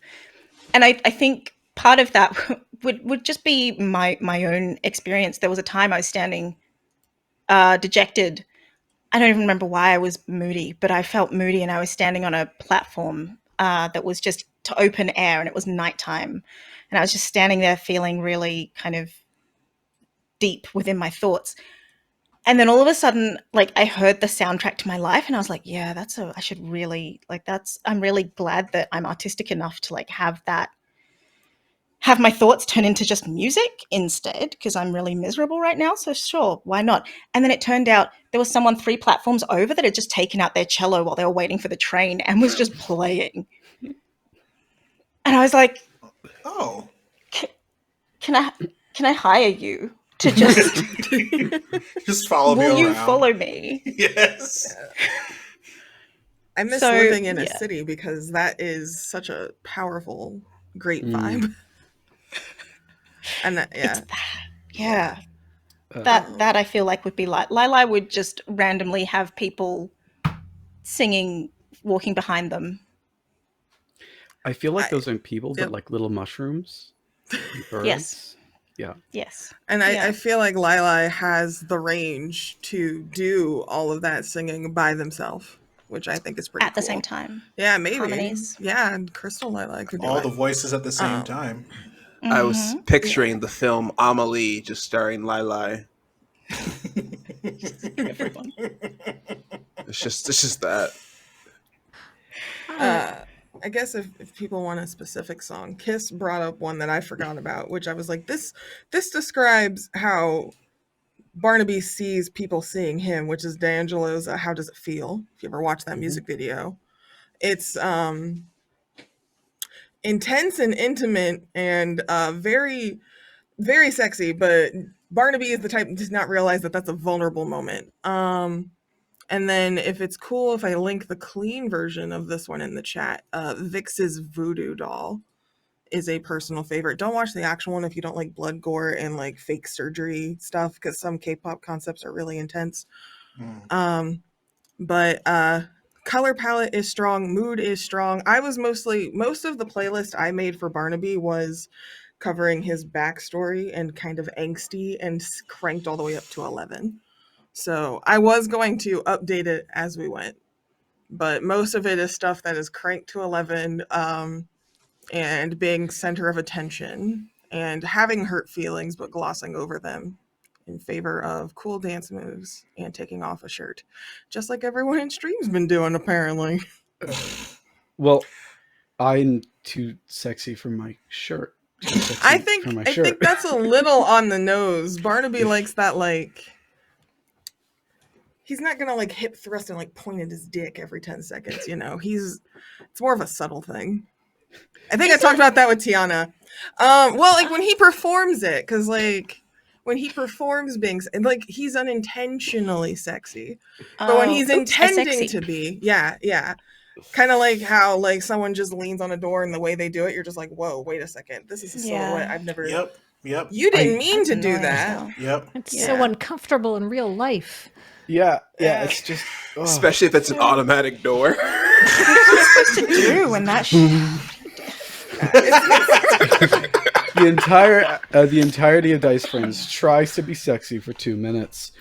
I'm just imagining you telling Tiana, okay, so what I need you to understand about Barnaby is that he doesn't point at his dick, but it's always in your mind. The conversation I had with Tiana is more like, Gray sweatpants energy. yeah, Oh, but yeah. accidental gray sweatpants energy, not like It's he never accidental. intentionally. I was just about to say, is that You don't. That's not an It's never accident. accidental. It's never an There are accident. some people that do it by mistake. like There- you? You No, have to no, know the only way you can properly do that and not have all eyes on you is that if you own a dance belt. It's just like I don't understand. I mean, But I at didn't the see same mesh time- as sexy, but I like wearing long sleeves and I don't like overheating, and it was just like an accidental oopsie poopsie. I didn't know that this awoken something in you. That's how I was. Yeah. I see. Okay. Oopsie poopsie definitely ruins gray sweatpants. Oh yeah. Kiss. No, Kiss, please. I turned 47. Oopsie poopsie, you did a whoopsie. Okay. Kiss, did you have any music that you were listening to or that inspired you when you were writing the campaign and coming up with things? Absolutely. I made an entire Spotify playlist called Alabaster Kingdom. And I got some cool songs in there from a lot of angry white dudes. Oh my god. We got some Daughters, got some Coheed and Cambria. I threw some Kenny Hoopla in there as well.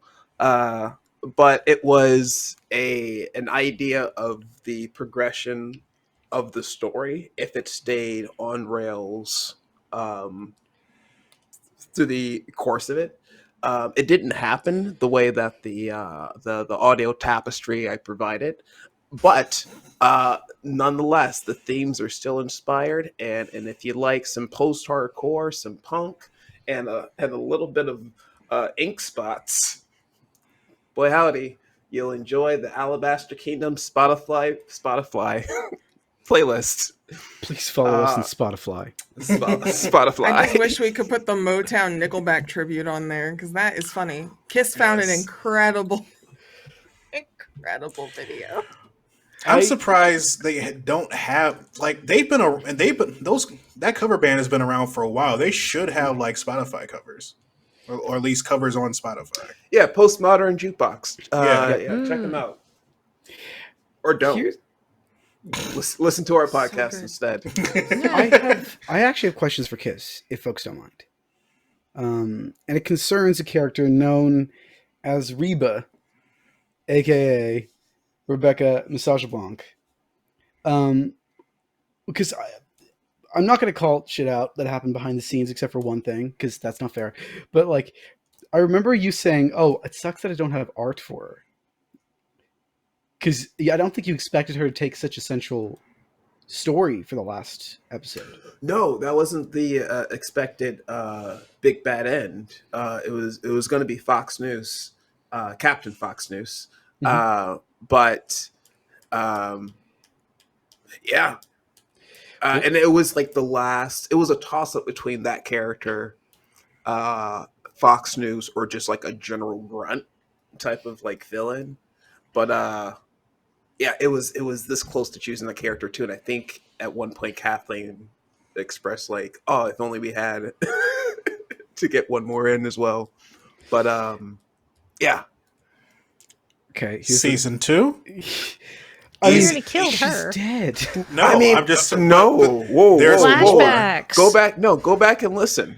Go back and listen to it. There was I mean, something yes. she mumbled underneath that you couldn't hear, and then you did 4 damage to her, and she fell to ash. Is there a spell?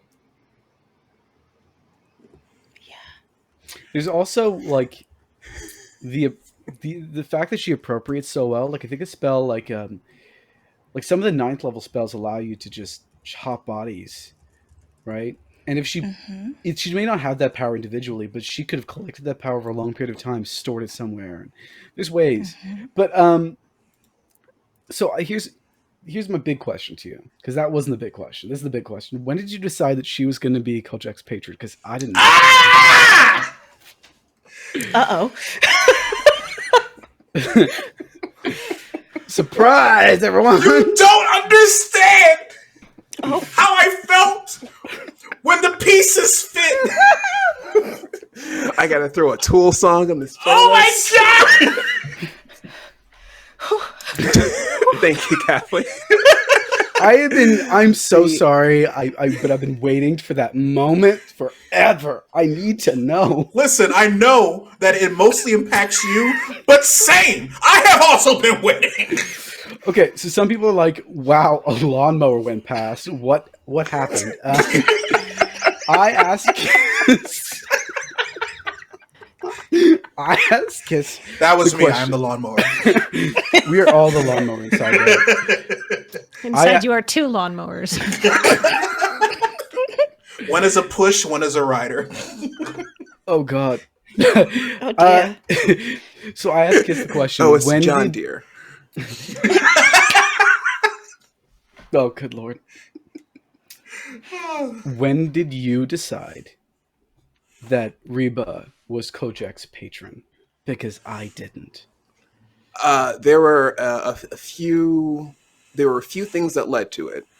That I and this is me being fun and finding cool patterns.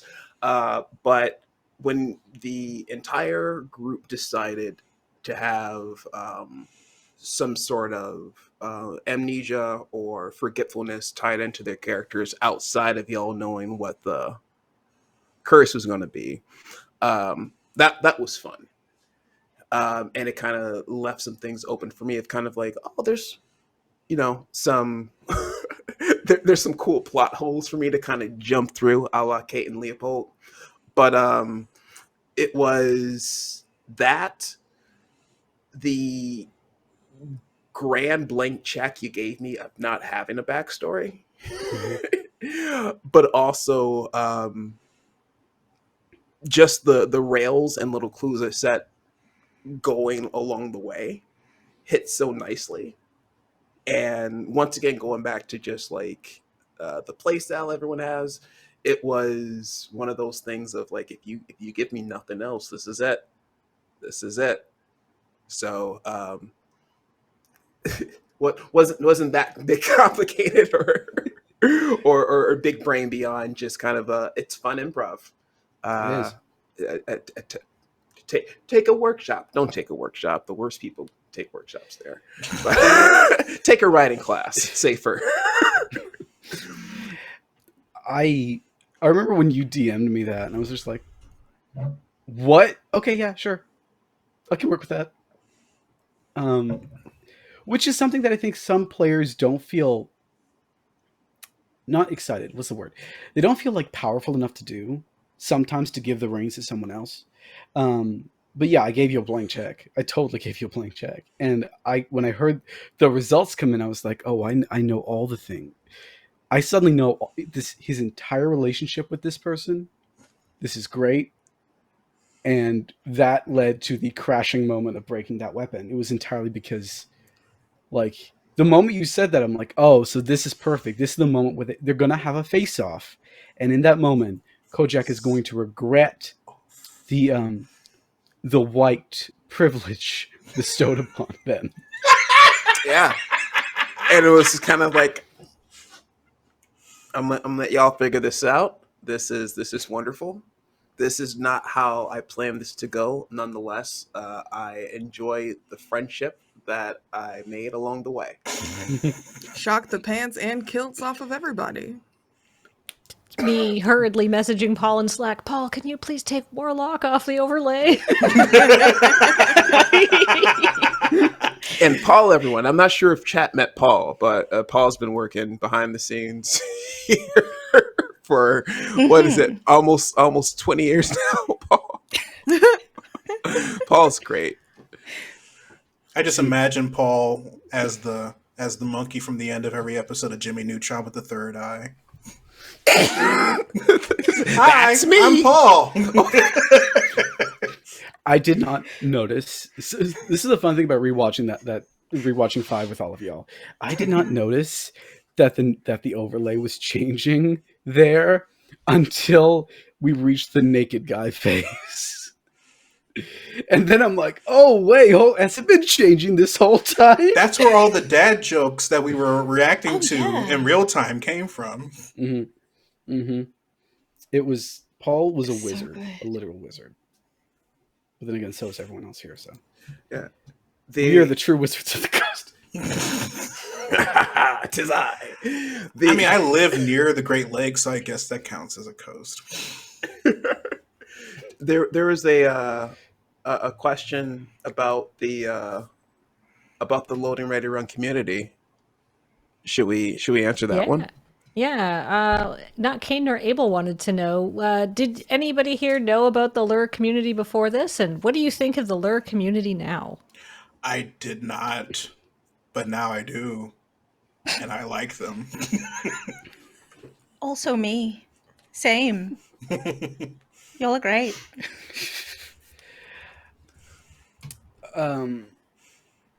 Y'all know Michelle, right? Yeah. Yeah. So this is the only thing I knew about LRR, the lure community, is that Michelle was on it, doing a game, and I was like, that's cool. I wish I could check that out. I don't have time. And then Kiss is like, well, this is going to be on a Canadian streaming channel called LoadingReadyRun, and if you could check it out. I'm like, oh wow, okay, this whole thing exists. Okay, right, pieces. And since then, I've only got to be here a little bit, unfortunately, because of the way things work out in schedules. But I've enjoyed my time here. It's been grand. Don't feel bad, nice. Norton Ali. I'm from Detroit, and I've never seen an episode of Detroiters. Wait, what's Detroit? Don't worry about it. I'll tell you when you're older. Becoming human. Can you imagine if we played that together? Oh God. Oh, I haven't. I haven't touched it. I haven't touched it yet. We're all going to be on the Ron's channel next, playing Detroit Becoming Human. Ah, man. Take a shot every time they say something wildly offensive about race using androids. Die in 20 minutes. I believe you. Same people who made Heavy Rain? Yeah. Yeah. But you could only ever play Jesse Williams in the in the Grey's Anatomy game, and it just doesn't compare. Lordy. So I knew some of the Loading Ready Run people because I was a production assistant on season 2 of Tabletop Deathmatch, one of the weirdest things I've ever done. And met Graham that way, then learned about Desert Bus for Hope, and have been crossing pathways for forever, seeing each other at like a PAX or a C2E2 or a Gen Con and just being like, hello friends, we know the same people. That's about the end of that conversation, and then run away because I didn't know what else to say. Well, and also like it's like I've literally when and Kiss was like, here's all my players, I was like, no way, it's Courtney, I've known them forever. Yeah. Right. I did that forever ago. That feels like a whole ass lifetime. That was 2014. That was a weird year. Yeah, that was me getting my start like working tangentially in games and tabletop and stuff. It was a lot of unpacking, self-doubt. I was like 22, 23. It was interesting. You guys extremely were great. competent when I met you. And I was like, they know what they're doing. I love that. I was so afraid, but you guys were so nice, and it made me want to work even harder to be where I am now. So thank you. Yay. And please never feel bad about just being like, hello friend, bye-bye friend at a con, because it's like, all right, like if I'm at a con, it's like I have to be at a booth or I have to get somewhere. I've got like 10 minutes to grab some food or like some coffee, or I have a headache, you know? So it's like, you're busy, I'm busy. Yeah. If you ghost me, then it's like, okay. No, it was very elaborate waves. I remember that. And then I do remember when I worked at another company, I crossed paths a lot with Andrew Ferguson. Yes, he's a very good friend of mine. And I know he does a lot of stuff with like Desert Bus stuff. So yeah, that was my connection. And then when Kiss finally told us like how this was being produced, I was like, hot diggity damn, I know those folks. They're nice. We did the PAX wrestling stuff and Ships in the Wind, but nice. I mean, fit for the PAX wrestling stuff. Because I was Black outfit. Nest. That was my wrestler name. Sorry. Oh, don't apologize. We don't apologize. This is Canadian, but we're not that kind of apology Canadian. Unless we screw up, in which case I'm sorry. I'm so sorry. I'm so sorry. All What of this. what part of Canada are you from? I never asked. I come from a little place near Toronto. Basically, that's the tent pole. If you were to put me on a map, you'd probably put me in Toronto, and you'd be like not far from the result. Right. Yeah. So that's in Ontario for people who don't know Canada, and Ontario's it's like a state for those Americans out there. Yeah. It's like a country that's almost like America, but things are cheaper here because your money's worth more. Wait. Hang on. That's too much. You can't go that far. I mean, I'm in Australia, but Australia is like America, but everything's more expensive and your money's worth the same. that's the one. That's the one. That was accurate. Yes, correct. It also rains spiders. That was the worst story Chantal has ever said. No. It only rains spiders on very specific days. It's like never on a Tuesday. You know, spiders to Australia are guns to America. Yes. No, we don't all have them though. You do. You just don't know about them until late at night, and they all crawl out the holes. And for every spider you don't see, there are 40 more. I don't want to know where you keep your guns now. That's what I don't want to know. In Detroit, if you fall asleep with your mouth open, about 20 guns a year lay their eggs in your mouth. You joke. So Detroit's in Australia? Might as well be. Moving on. Okay, so like, thank you. I'm not big on spiders. Everyone who knows me knows this. But I'm just like, what is the biggest spider you? Because I've seen one be like bigger than the size of my monitor before. Me personally, I am quite small. I'm trying to think of something that will compare my hand. You know what? Look, you see this notebook? That's about the size of the spider I've seen. Think about two of these D&D players' handbooks side by side. No, plus one. No, on top. see, I couldn't tell you if I'd seen one because I would have amnesia about that one. So, this is the largest I could see without amnesia. I think at that size, they're technically crab and delicious. At that size, you have been colonized. I mean, wait, hold on. I don't choose if I live in my house at that point. They do. Haven't we all been colonized? Hasn't like this entire cast been colonized? Just double checking. Elaborate. Well, I will say, give me a metaphor. Detroit is currently going through its gentrification phase, so it's kind of like colonization, but it's just happening again. Wait, hold on. So you're going through? There's a massive spider influx in Detroit. Yes, spider. Jeez, I know. We are all telling our fun We've little had one, metaphors. yes. What about second colonization? My also favorite part of this campaign was us just kind of going off talking like this with Kathleen listening to us. It was wonderhappy. Seeing how far a metaphor can go is my favorite part of this So campaign great. and this group of people. But every so often, go ahead, Courtney. No, go ahead. No, I have a tangent. I was going to say, and then every so often I would basically do exactly that. Be like, sorry guys, we got to take a commercial break because it has been an hour and we got to take a commercial break. Sometimes Kathleen just like gets close to the mic and says, so this is supposed to be D&D. I would never. But don't go away. Stick around. We'll be back after like 5 minutes. And then if you got any more questions for the Alabaster Kingdom cast or creators, please put them in chat. Otherwise, we'll just keep talking about spiders. Yeah, go to the Lincoln Park Zoo in Chicago. They have one you can see that's not in a cage. It is on like a little tree, and they're like, we water it. That's why it never leaves. And it is so scary because if you sneeze too hard, you could fall in and you could hit it with your face. I think about it all the time. Back, ladies and Enjoy! We'll be back. But the tree won't.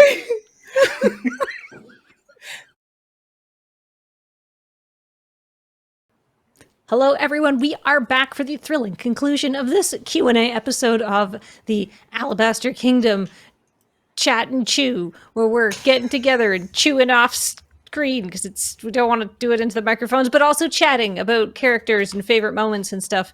And while we are on break, Courtney had a scintillating topic of discussion, which I am going to present to y'all, which is, how do you feel about your characters now or at the beginning of the campaign versus how you feel about them at the end of the campaign? And how did you feel about everybody else's characters as, you know, as they progressed through this story? Courtney, do you want to start us off? Yeah. So Barnaby's feeling about himself was none could do better than him. He had a lot of trauma that he was avoiding with like the death of his loved one by his own hand, but not remembering that, so it was easy to push it down. And was basically like an influencer in the world that he was first thrown into because of the fame of being a very powerful gladiator and being like one of the only lion dudes. His opinion of Wallace is a really dedicated fan that doesn't make him uncomfortable and like doesn't overstep boundaries too much. Good to have a number one. Felt about Lili that Lili was mysterious and scary, but incredibly intelligent, and just wanted to maintain a distance from folks who feel like Lili has the type of energy that they could look at you and they just like know everything about you, because Lili is very in tune with nature and living entities are just a piece of nature. So Barnaby just was like suspicious. And Barnaby did not like Kojak because he smelled funky. There was like a fragrance to him, and Barnaby never pieced together that Kojak was dead this whole time. But it was something like unsettling and a lot of secrets being kept. So a lot of, not a Leon and Jake Paul, how dare you kiss, but I guess if that's your headcanon, sure.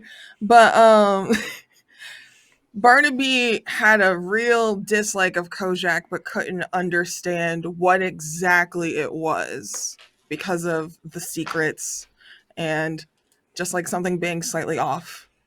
By the end of the campaign, Barnaby realized that the world and surrounding planes around it are much bigger than he is, and was kind of taking a back seat a few times because he was like, I am not the main character in everyone's story, despite feeling entitlement to that. So he's a little bit more humble and a little bit more open, and realizes that he can be wrong because he witnessed Kojak throw everything away, including apparel, to take down a big bad and protect everyone else.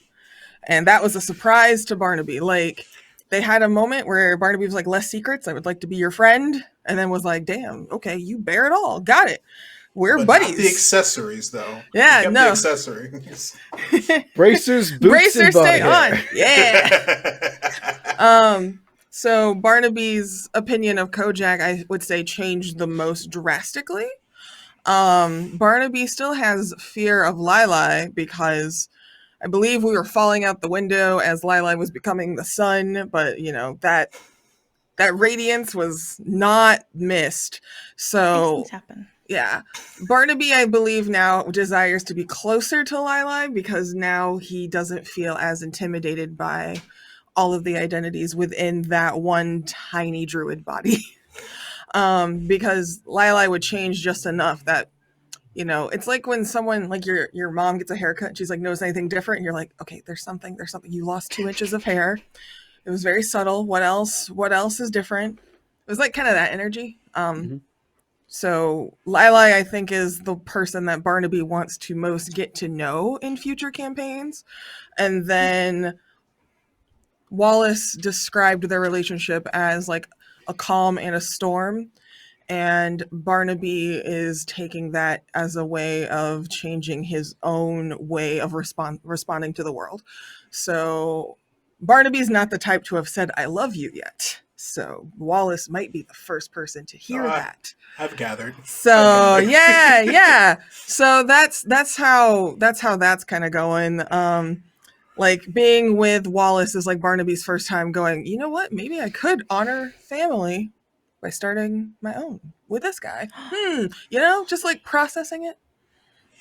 Yeah. We would have to be approved for a second season in order for you to see that happen. Ah. We cannot confirm nor deny that we'll return ever again. Yeah. Wallace taught Barnaby to breathe and then do a thing, which I thought was nice. Just like calm down. So yeah, I write all this out as we go through the campaign too. Please forgive me. This is just who I am. So many notes. I'm not forgiving you because what you did was amazing. Yes. Who else has some complicated feelings that have grown and changed for characters over the course of the campaign? I guess I can go next. Wallace started off very timid. One, because as I said before, he's been isekai'd pretty much a third of his life, and he started off the campaign very cautious, and especially new people that he met, getting close to Barnaby. It's like he even though he didn't necessarily have like consider he is the chat was correct in which he says like two himbos falling in love is a very interesting dynamic, and considering that Wallace was definitely like I guess the party dad type of himbo, if you can even qualify that as a thing. Like just making sure that everybody wasn't too carefree, and that people stay cautious because he focused on people staying alive because of how the death channel operated and how he understood it, especially how he felt if that ever happened to Barnaby. Just he started off very cautious, very timid because of it, and making sure that everybody was like put their best foot forward and actually like thought before they acted so that they wouldn't get into danger.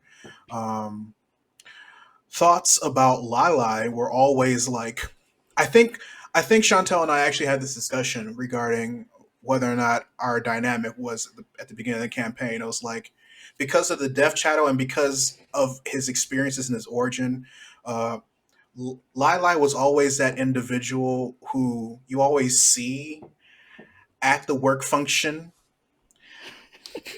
and they reminded you that they worked together, and you go, "Oh yeah," and you don't really remember.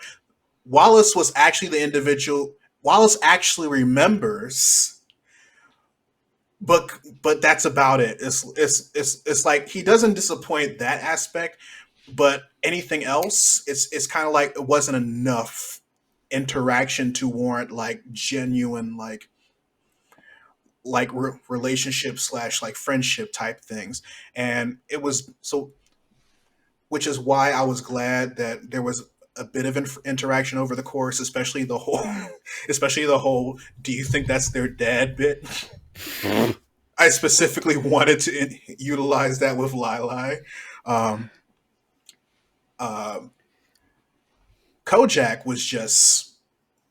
was interesting. From the beginning of the campaign, I played Wallace as if Wallace knew that there was like a tinge of leadership with Kojak, even though, but always at least wanted to lead, which is why I was kind of driven to possibly get to that curiosity aspect uh, about Kojak's origin, seeing uh, as far as like the relationship with Lili, uh, utilize the try and find some aspect revolving around his backstory to try and get Wallace to like ask questions, possibly like not necessarily be antagonistic, but just nudge a little bit to the point where there's enough conflict to where Kojak will reveal some things about himself.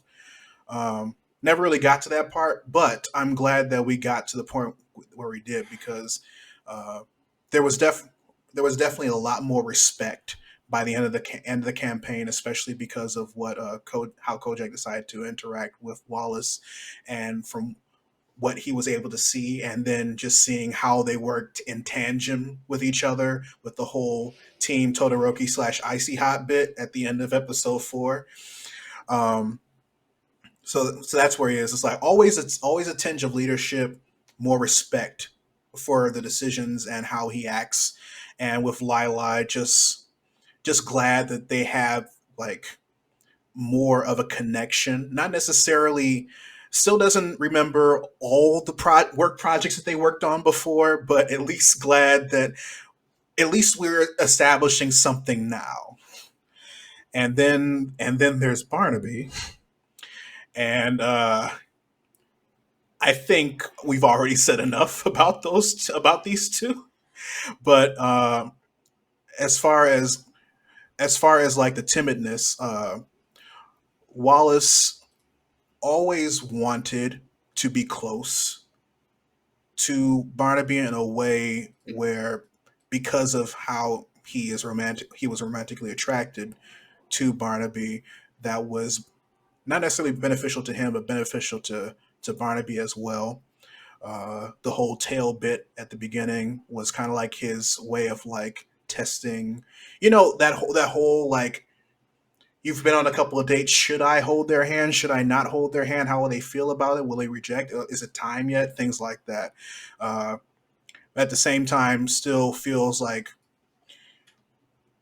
we're dealing with this death shadow. I can't be the only person that you can just rely on to be vulnerable and to trust. We have an entire party. And that was kind of like the point of that conversation when they were running for their lives while holding hands, and then we both rolled those 19s. But I feel that I definitely feel like their relationship has definitely gone stronger to the point where it's like, yeah, Wallace will do almost anything for Barnaby if it's in his power, and even if it's not, he will find a way to possibly cross an ocean. Even if he can't necessarily do it himself, he will find the nearest boat renter, say that he's going to have it back on time, and then just have to just be willing to stock up on those late fees, because he's just going to be crossing. He's just going to be crossing until then, and also seeing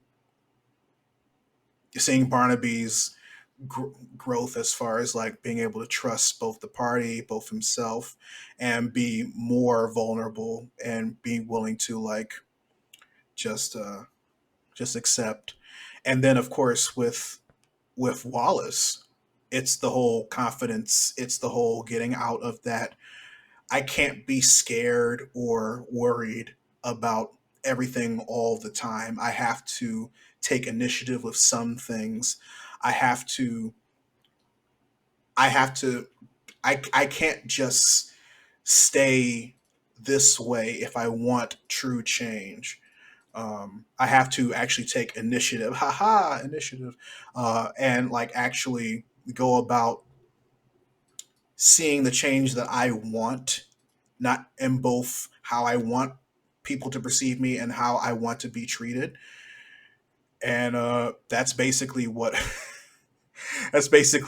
I brought to the table, tried to bring to the table as far as like Wallace's transition, and I hope that I was able to like properly shine a proper light on that.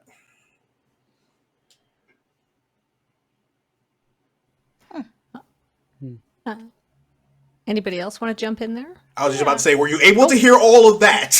Yes. Yes. Okay. You're very, very audible. Yeah. Cool. In terms of the campaign as a whole, Lili has an instinctive trust of Wallace and an instinctive trust of Kojak. Barnaby's also there, which is nice. Going back to the message in a bottle kind of idea, I think from Lili's perspective, everything is what function are they performing, and am I going to need to fulfill that function? Therefore, I will learn it. So Lila is just constantly watching what everyone is doing at all times in case they need to do it. They're learning. They're just intaking information. Kojak's a little bit different because Lila feels differently about Kojak. And so for them, it's oh, if I need to fulfill the function of everyone else, that's fine. Kojak, I can't fulfill that function. Why can't I fulfill that function? And it's that. Wow, that's a really surprisingly deep answer for a very few amount of words. Because it said quite a lot, really. Because Kojak's first impression of everyone was fear, because they're dead, and they're fighting against dead things. Yeah, there's fear. There's a lot of fear, especially directed towards Lila. If we look at the beginning, Kojak won't look Lila in the eyes, despite the fact that Lila has no way of knowing who they are. Kojak will still refuse to look Lila in the eyes. So like that was the beginning of the relationship. This lack of trust, this big amount of fear, this knowledge that, in a sense, they got resetted when the curse happened, and now they have to decide how they want to present themselves. And what happens if the curse breaks? Even though that's the whole point of this campaign, what happens if the curse breaks? It was a lot of that.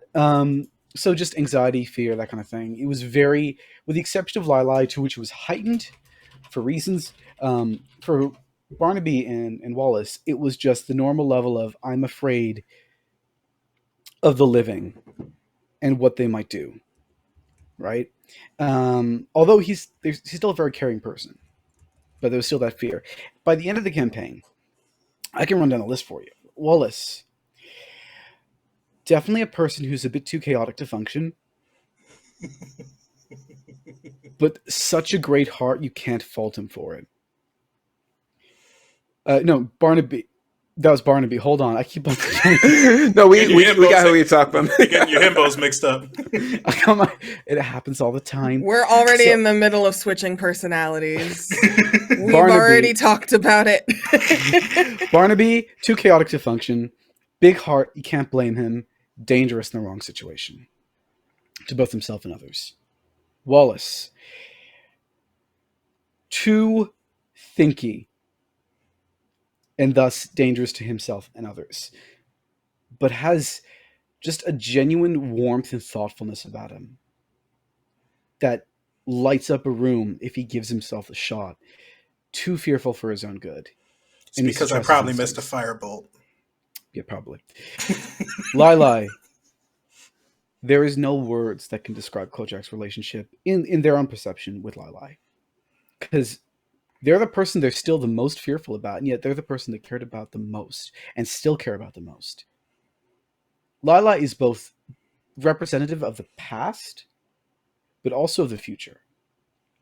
There's a closeness there. There's like a platonic marriage that they can't let go of in Kojak's mind, and it's both the most terrifying thing and yet the most fulfilling thing he's ever experienced. Kojak's relationship, my relationship with Kojak in the beginning, I have no idea who this character is. I just know that he's dead. He's dead with a warm heart. That's what I wrote. We're going to go with that. Okay. By the end, wow, that was full of surprises. Both literally because, again, I got surprised by who my patron was, which I was totally cool with. And I was really happy to see happen. And I really loved the result. And also like the class thing and the kilt, the whole list. The whole list was surprises. But what a character that makes sense in hindsight. Like you go back through the episodes of what they've done, and suddenly every decision he's ever made makes perfect sense.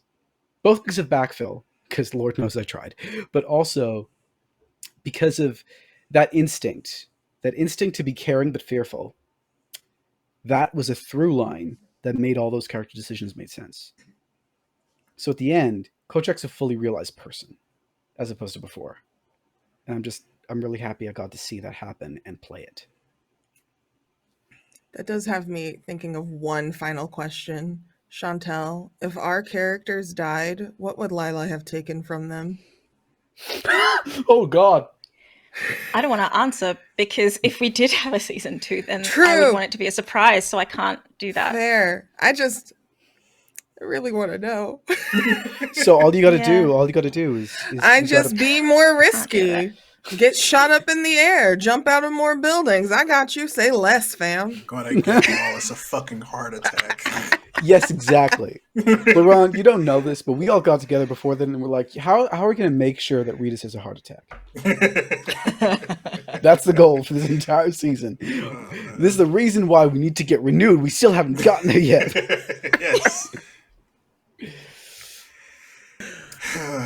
But until that's set in stone, what else have y'all been getting into? What else have y'all been working on? Yeah, where can we find you? You know what, Nornelly? You've started this you've so many times already. Yeah. Let's keep it going. Start again, buddy. I'm sorry. I tried. For fuck's sake, I'm done. Okay. I'm gonna let my hair down. If it ain't broke. All right. Okay. Oh. So, hi, my name is Nordine Ali Kadir. My pronouns are he, him. You can catch me online at Werewolf Feels on the Twitter, the Instagram, and I stream on my own Twitch channel. Like I said, I streamed for 6 hours today playing a novel game, like a reading novel, but a game called Parliament of Knives, which I'm going to have to return to because it was that good. Basically, you can find me on the internet doing all sorts of things. I write for tabletop RPGs, I culture consult for tabletop RPGs, look for me in Motherlands coming out soon, and projects I cannot name.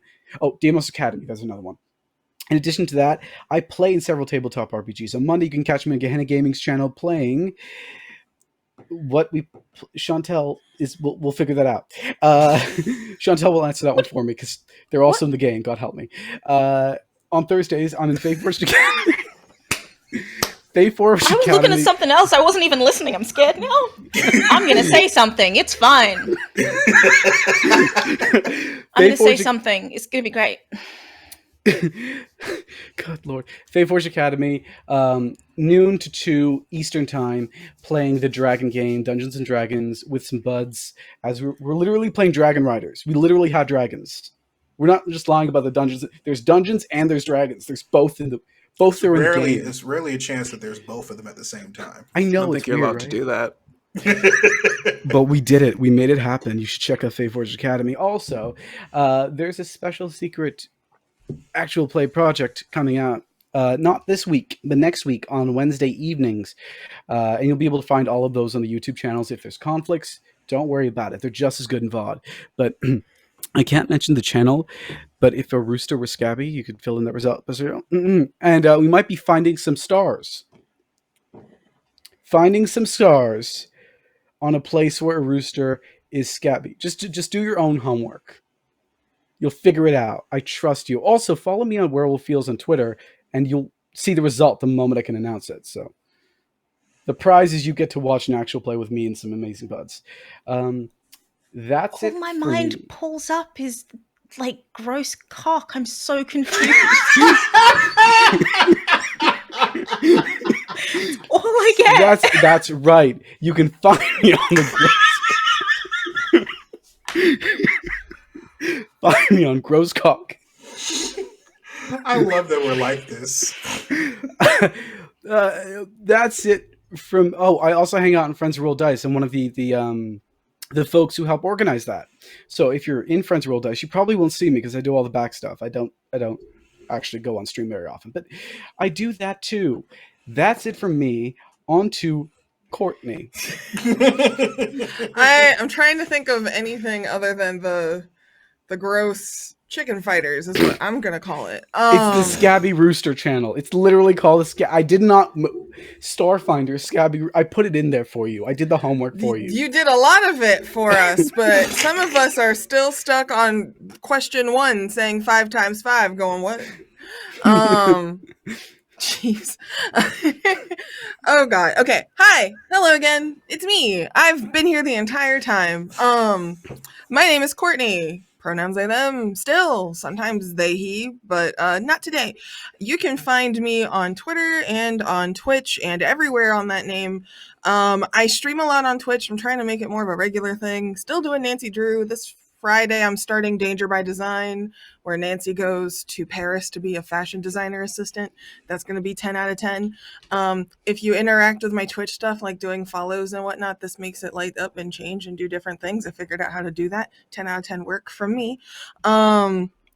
Credit to me, producer, me, director, me. That's all me. I have to You love remind to see myself that, sometimes I'm okay at doing stuff. Yeah. Mhm.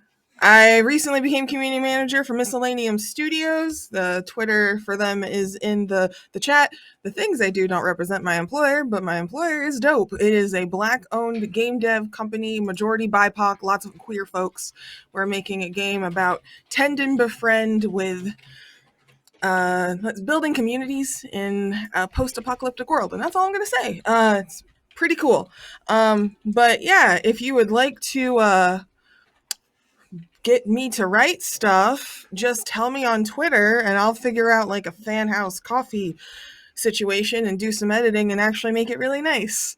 Because I really like writing narrative things and figuring all that out. So yeah, mostly follow me on Twitch because I love playing Nancy Drew and talking about puzzle mechanics too, and how that game has changed over the decades. Shit's wild in those games. I love them. They're a personal favorite. They are my special interest for forever. My ADHD won't let Nancy go. That is my wife. I love her. Hi, my name is Laron Reedus, pronouns he, him. I am a geek and pop culture critic, also actor, also independent author. Um, you can find me on Twitter at READUS underscore the number one, the number zero, the number one. And you can find me at youtube.com/Reedus101, no underscore. I do film and TV movie and TV analysis. I cover geek and pop culture news, opinion. I post opinion pieces, things of that nature. Um, I Right now, I am currently focusing on working full time on the channel. If you want to, my Patreon is available. I'm currently at reaching a goal where if I reach $1,000 a month, I will wine drunkenly review the monster fucker movie of the year, Venom: Let There Be Carnage, after vowing to never watch another Venom movie after the first one again. So if you want that to be a thing, then feel free. I'm also I also do video essays and things of that nature. So yeah, that's pretty much me. Full time content creator as of this month. Just trying to make it. And if whatever you want to help, however you want to support, watch my videos, donate to my Patreon, coffee, PayPal, all that. Feel free, and your support is greatly appreciated. And Laron, when you get the funding from your patrons to kind of help you create more content, is that a symbiotic relationship? We will end this relationship tonight. Unless Loading Ready Run really wants me back for season 2, that will be the only interaction we will have. I will Christian Bale the fuck out of this relationship. I finally understand why you didn't want to talk so much about spiders, man. Chantel did say that they really liked it when things got intense and awkward and emotional, so we could work with this. That's fair. That's fair. Let's do it. Chantel, where can we find you? Yeah, hey, I am Chantel B. You can find me on Twitter at Chantel B. I am, it's really fun to say sometimes, I'm an Afro-Caribbean, British, Australian psychologist, actor, writer, and nerd. I'm also agender, but I give you they, them, because you need something. Because I choose to. Because I choose to. You can find me over at my website, which is wordswithcolor.com, which is, funnily enough, if you head over there, you'll see Lai's blog under the narrative section. If you head to Lost Worlds Archive, you can find me running game. if you go to my link tree, you will find all of those things, because it's much easier to find everything there, because I play a whole lot of games and I do a whole lot of stuff. So yeah. And Kiss, Hey, that's What? me. where if we need to light the kiss signal, where should we aim it? Well, first off, every kiss begins with K. I'm obligated to say that. That's my new sponsor. Are you? Blood Diamonds. Hey, what's up? My name is Nathaniel Kiss, aka What Is Kiss. You can find me on Twitter as What Is Kiss. I do actings, make 'em ups, producings, and dungeon camaraderie. I wrote Alabaster Kingdom. You know that because you're here. I am also working on another podcast called Dungeons and Slatterns, where me and some other fun geeky sex workers play more Dungeons and Dragons. I don't run that one. I just get to do some awesome voices. Come check it out. It's also Australian too. So yeah, going. Hey Baxter. Baxter's into it. 10 out of 10. Yeah. Oh, he made so many cameos in the recording. But yeah, that's me. That's me. What is Kiss? Your favorite dungeon comrade and fatherless Dilf. These are my friends, y'all. I think we need to also answer the big question. Are we friends who play dice? Yes. I'd like to say so. Yeah. Kathleen, where can we find you? It's a big question. We are not friends who play. Wait, what? The dice played us, that's for damn sure. That's true. Are we friends who play dice? People were asking. I answered yes. Okay. Kathleen, go. If people want to see me, I have, well, depending on your tolerances, I have either good news or bad news. I don't then tend to be on stream a lot, but the new Animal Crossing expansion just came out, so I'll probably play more of that after we do a big fundraiser here called Desert Bus for Hope, and it has a lot of Loading Ready Run people, but also other people who aren't in our group and we're just, friends with and like to raise money. And that is a 24-hour-a-day stream that is starting on the 12th of November and runs for 7 days approximately. And we will keep playing this terrible, awful, crappy game that sucks out loud until people stop giving us money. And it turns out that people love the idea of torturing people with cash. So last year we raised over $1 million. So please come and tune in. You can see me clowning around between noon and 6 Pacific. So you can check that out. Please do. It's a big deal. We've put a lot of work into it. It's kind of important. Also, just because they're not on air, Tiana drew this. You should. Yes. Yes. Tiana. She's in chat. Had a point in the corner. I don't know what I'm doing. That's for Yes. Tiana. Everybody always should go backwards. support her, please. Thank you. Give her Very your money. talented. She will give you hot people. It'll be wonderful. It'll be an equitable transaction. Thank you. I am planning on commissioning her for more Wallaby stuff. If she hasn't already done that on her own accord already. You can find her at twitter.com/Tiana Conyers Art, or you can also check out her linktree, linktr.ee/Tiana Conyers Art as well. I don't know how to pronounce that one, but we're big fans. All the art you've seen about characters that you've seen, including all of our player art and the villain art, Tiana Conyers Art. Excellent.